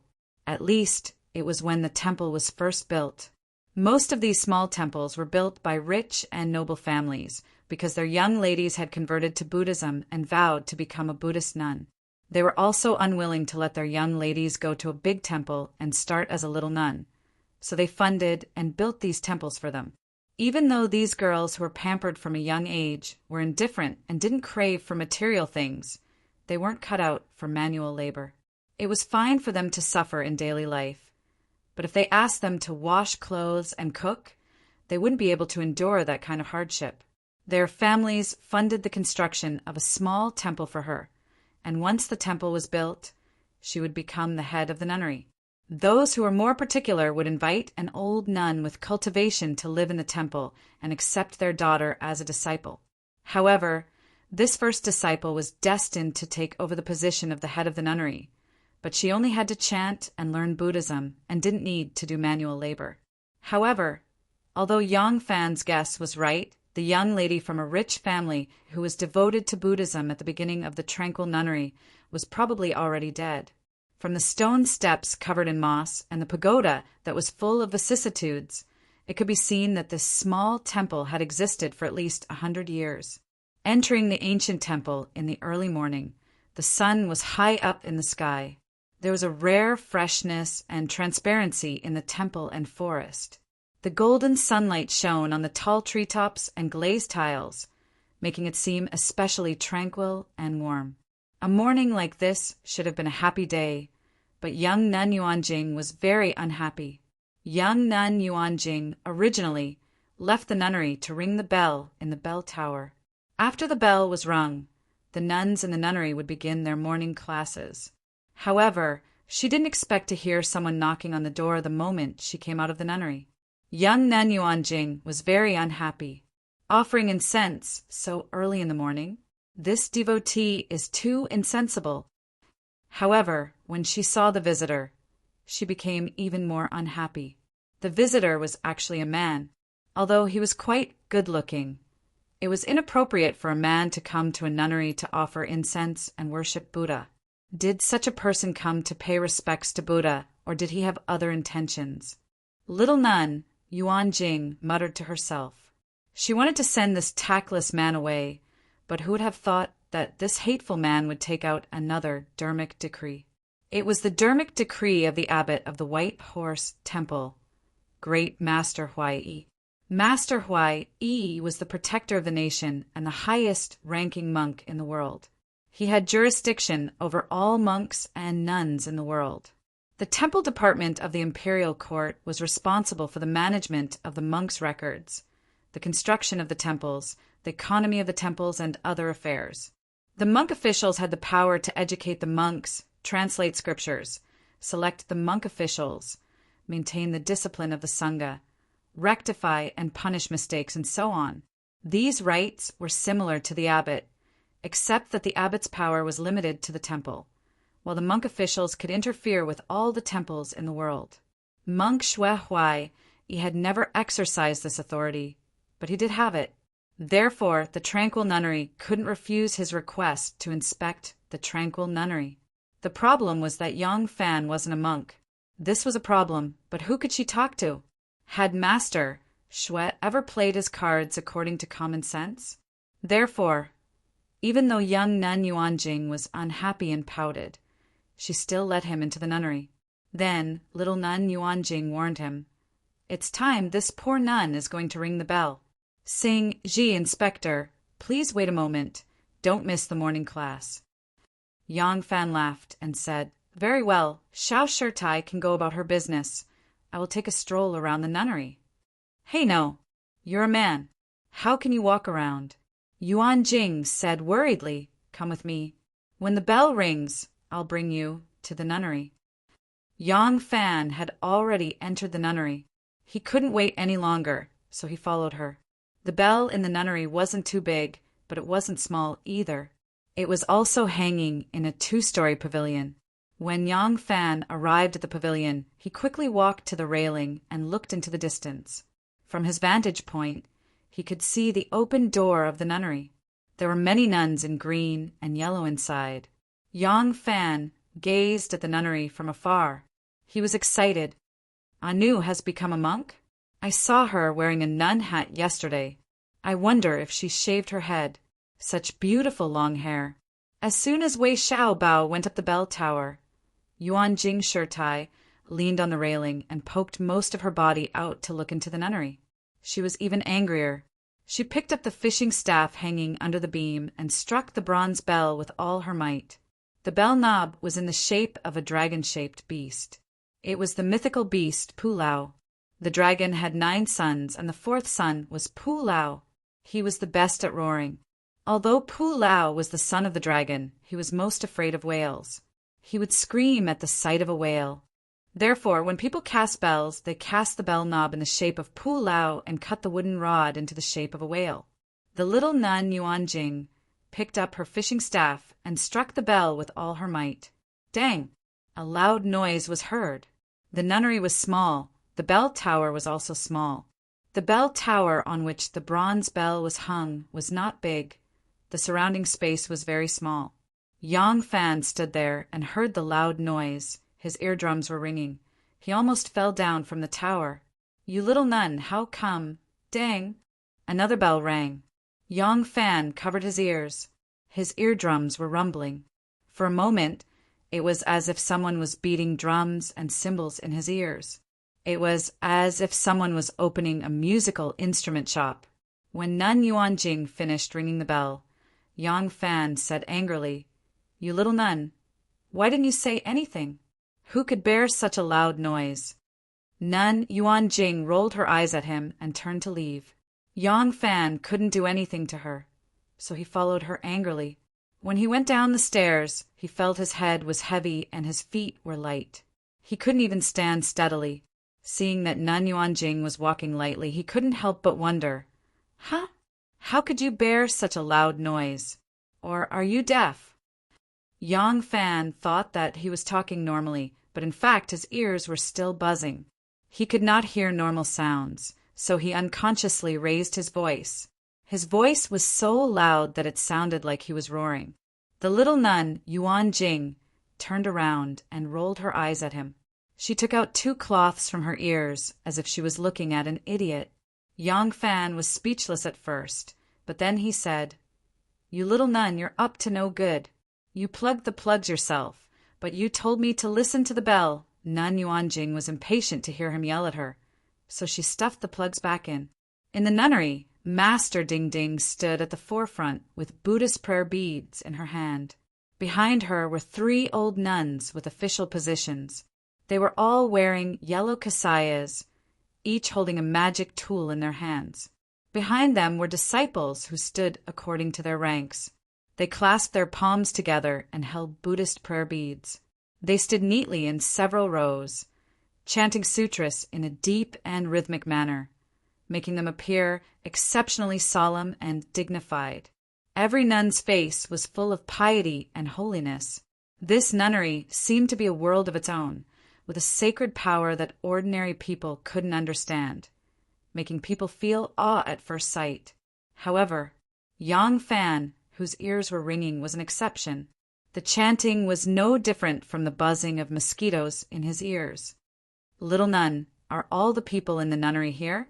Yang Fan asked Yuan Jing in a very low voice. The nuns who were striking the copper bell and the wooden fish in the nunnery while chanting suddenly heard a man talking loudly at the door. They could not help but be shocked and turn their heads to look at him. Nu. As soon as the nuns turned around, Yang Fan saw Tenino.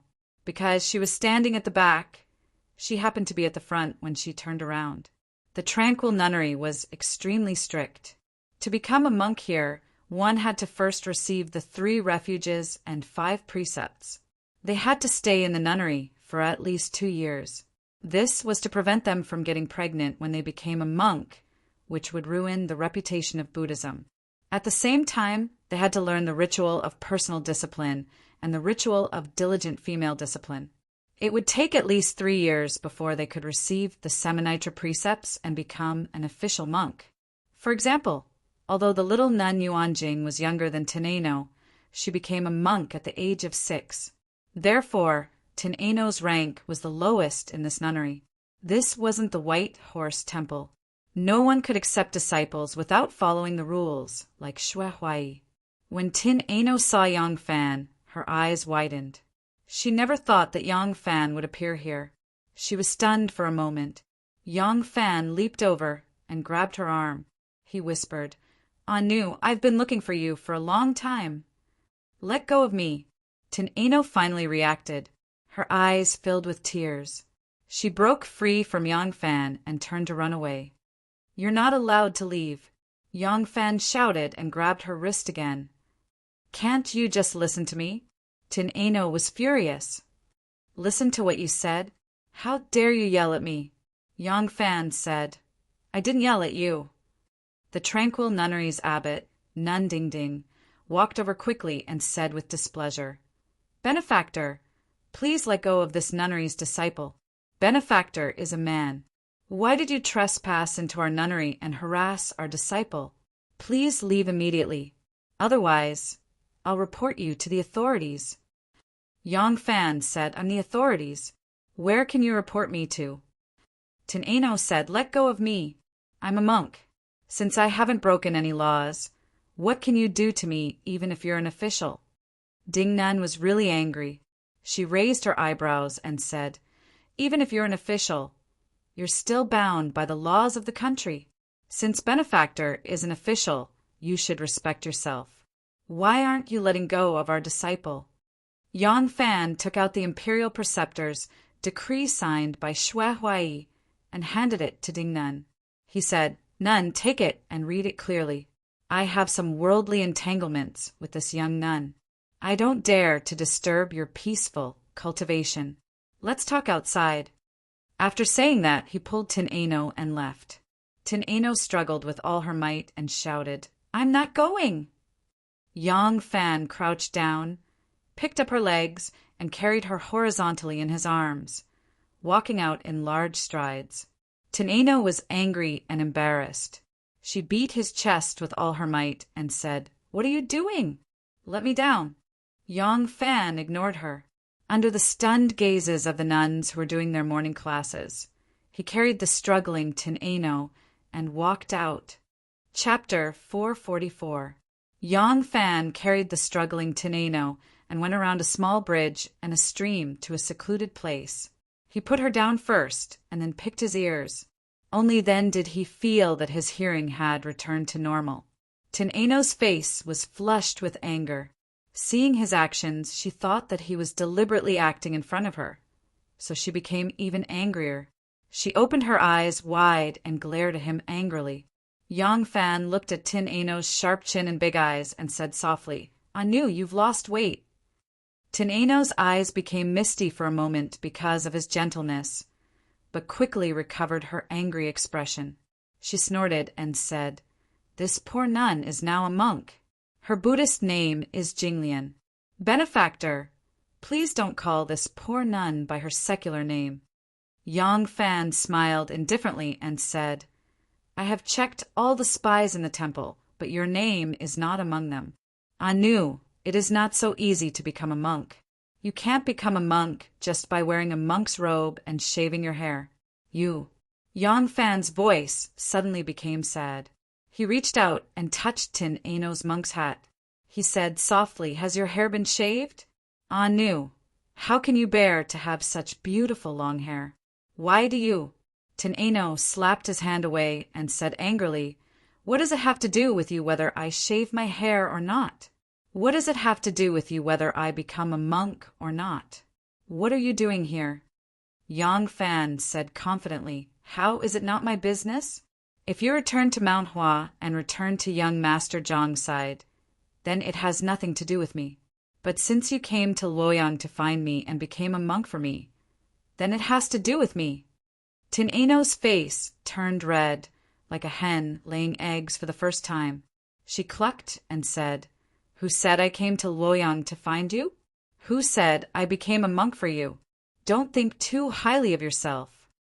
Yang Fan said, "Then, when I was locked up in the council, why did you save me? Why did you leave after knowing that I was safe?" Tin Ano stammered, I saved you out of affection for an old friend. Now that you're safe, of course I have to leave." Yang Fan looked at her deeply and said softly, "What is the feeling of an old friend?" Tin Ano turned around and avoided his gaze. He said coldly, "The affection of an old friend is the affection of an old friend. What else could it be?" Yang Fan gently walked to her back. Tin Ano's back immediately straightened. However, Yang Fan did not touch her. He only looked at the sliver of skin on her nylon cap. He softly said, "Your hair is originally black and shiny. No matter if you tie it up, let it down, or hide it like a man, it is still very beautiful. Of course, now that it's been shaved off, it's still very beautiful." Tin Ano was originally filled with hatred and sorrow, but after hearing his words, she did not know whether to laugh or cry. She tightened her lips and did not speak. Yang Fan continued, "You have a beautiful figure. No matter if you wear women's clothing, men's clothing, or night clothes, you are still very beautiful. Of course, you are wearing a monk's robe. Although the monk's robe is dusty, it still looks good on you. Even if you don't wear it, you still look good." Tin Ano was so angry that she did not know what to say. She turned around and said angrily, "You scoundrel, what nonsense are you talking about?" Yang Fan innocently said, "Am I talking nonsense? What nonsense am I talking about?" "You!" Tin Ano flicked her sleeve. She turned around angrily and said, "Are you done? If you are, please leave." "Not yet." Yang Fan rubbed his nose and said, "Anu, I know you like to eat delicious food. Now you only eat vegetables and tofu every day. There's not much oil in it. Are you used to it?" Tin Ano coldly said, "Vegetarian food is not as bad as you think. When it's done, it's more fragrant than vegetables. All the masters in the monastery love to eat the dishes cooked by this poor nun." Yang Fan said, "Even so, you are thin. When you are thin, you are not as beautiful as before." Tin Ano said, "This poor nun is a monk. My body is just a bag of skin. What's the big deal if I look good or not?" Yang Fan said, "The bag of skin is just a saying. A monk cherishes the moth and gauze lamp. How can you not cherish your own body? You always like to wear soft and close-fitting clothes. Now you are wearing coarse clothes. It must not be comfortable, right?" Tin Ano did not say anything. Yang Fan waited for a while. He quietly turned his head to take a look. He saw Tin Ano was facing a pool of water. Tears were dripping down her cheeks. Yang Fan was distressed. All right, she hastily said. I just wanted to make you happy. I wanted to make you laugh. Then you won't be angry with me. Don't cry. I won't say anything." Tin Ano wiped her tears. Choking with sobs, she said, "Do you know what happened after I returned to Mount Hua?" "What happened?" Yang Fan quickly asked. Tin Ano sobbed, "I narrowly escaped death. I recuperated for more than half a month. My leg has not recovered yet. I came to find you. My heart was filled with joy." As she said this, her tears fell like a broken string of pearls, trickling down her cheeks. "What actually happened?" Yang Fan asked in shock. "With your martial arts, who injured you?" Tin Ano ignored him and continued to speak. "I came with a heart full of joy, but who knew that when I arrived at Luoyang, I would only see you and your wife in love, spending the rest of your days in vain. I almost died on Mount Hua, but that was only the pain on my body. Yang Fan, this stab of yours has hurt me deeply. I stood opposite your house and watched you two walking together, talking and laughing. My heart hurt so much that I couldn't breathe. Yang Fan said softly, "Ah, Nu, that is the Emperor's decree." Teneno glared at him with teary eyes and said coldly, "Excuses. It's just the Emperor's decree. Don't you love her?" After a brief silence, Yang Fan slowly replied, "When I married her, I didn't love her." Teneno immediately asked sensitively, "So you're in love now?" Tears streamed down her cheeks again.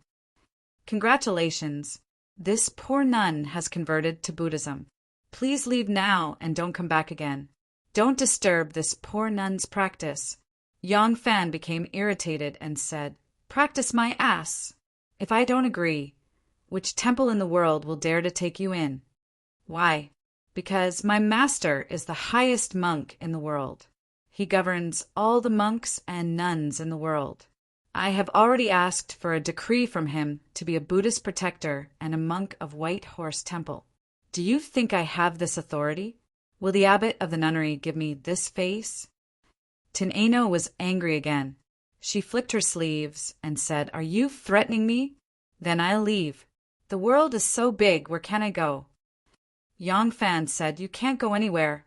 If you dare to leave, I will take the charge of sheltering an unknown person and revoke the qualification of this nunnery to build a temple and teach disciples.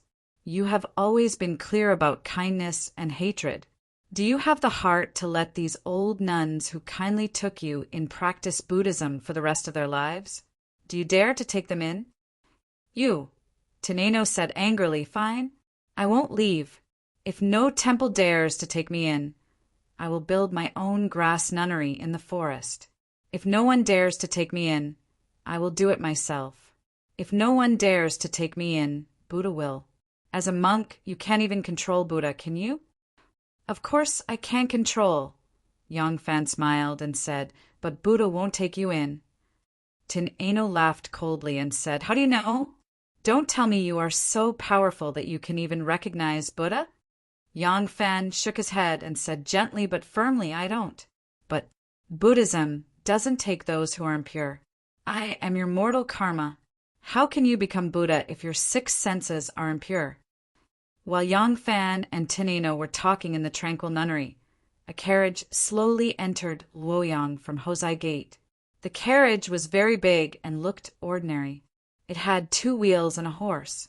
This was a long-distance carriage that was suitable for all kinds of roads. The driver of the carriage was a middle-aged man in his 30s. His appearance was very ordinary. If he was thrown into a group of people and you looked at him 3 times, the person you would notice would still not be him. It looked like he had a good temper. Although he had a whip in his hand and there was only a horse with dust on its fur in front of him, and the passers-by had nothing to do with him, he always had a faint smile on his face. He smiled when he looked at the sky, he smiled when he looked at the water, he smiled when he saw people, and he smiled when he saw horses. This smiling, ordinary person was called Situ Liang. The first time he appeared was in the market of Mingwei Garrison. That time he brought Teneno away. The second time he appeared was in the pine pavilion at the peak of Mount Hua. That time he saw Teneno jump off the cliff. This was the 3rd time he appeared. Sitting next to him was an old man dressed in green. His waist was slightly bent, and his face was full of wrinkles like pine bark.